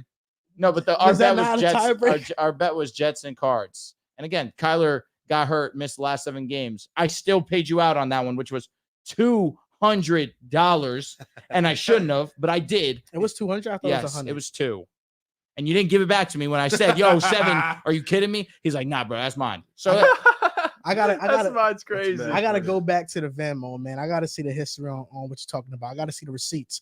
either Honestly, way, I'm as a man. I paid it. I- But the honest- Giants one, come on, bro. Daniel honestly, Jones. we should just cancel all the bets we had. this year. No. Crime. No, because Sam Howell and Jordan Love, who you've still proclaimed is better than Sam Howell, and Desmond Ridder, step back 3, who got Oh, benched. that's a loss. Because Desmond Ridder and Sam Howell was a loss. I know. Yes, but like the Giants bet was just for so much money that it kind of cancels out the Daniel wins that you're Jones gonna have. tore his ACL. be They honest, were getting gonna 10 wins. Even they were if gonna- DJ was they were healthy. You're right. trash. You're right. Not just Daniel Jones tearing his ACL, Saquon Barkley injury, Andrew So Thomas we're gonna talk about the injury. Packers injuries on the offense start the year. Oh, David yeah, let's. Bakhtiari's out for the year. Okay, were we anticipating Aaron him? Jones He's missed been a ton injury of prone for games. his entire career, or let me say recent, I should say.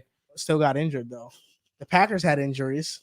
That shit killed me. I'm not gonna lie. Yeah. You were in the comment. You'd have laughed. You gonna pay me out on the Sam Howell, Jordan Love one? Glorious kid. Undoubtedly, yeah. The quarterbacks are healthy, bro. I'm sorry.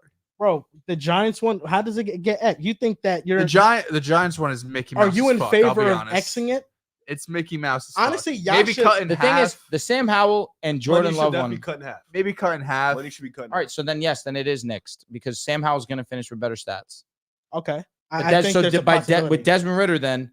So again, if we're going to cut it in half, our half bet is a Sam Howell, Jordan Love. That's $50. The Okay. Sam Howell and Desmond Ritter, I believe, is 20. He got benched. So either way, you're paying me 20 beans. At minimum, you're paying me 20 beans. All right, I'm fine with that. We should Yeah, let the, I know, We should 'cause- let the fans decide this, man. We should be like, does Drew get an out of this Giants bet? I mean, they didn't give me an out with the Jaguars Miami bet. Why the fuck would I anticipate that to be the case here? When in reality, Tua got injured and they still won the same amount of games. Oh man, we'll see. Got to go back to the drawing board on the bets. I got this bet with Riv, the Jordan Love and Justin Fields one. That one you have a better chance of winning. That's just cooked. That's gonna come down to the wire That's just cooked.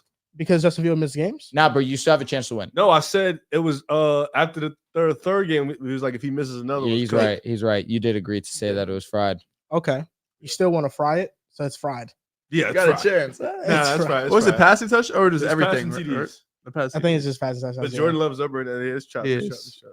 And that's going to do it for episode 328 of the Pick Aside Podcast. You guys can follow us on Twitter at Pick Aside Pod, on Instagram and TikTok at Pick Aside Podcast. If you guys want to listen to our Week 11 predictions and picks episode, it will be out on our Patreon. It's out now currently. Thank you guys for listening and or watching, and we'll see you guys next time.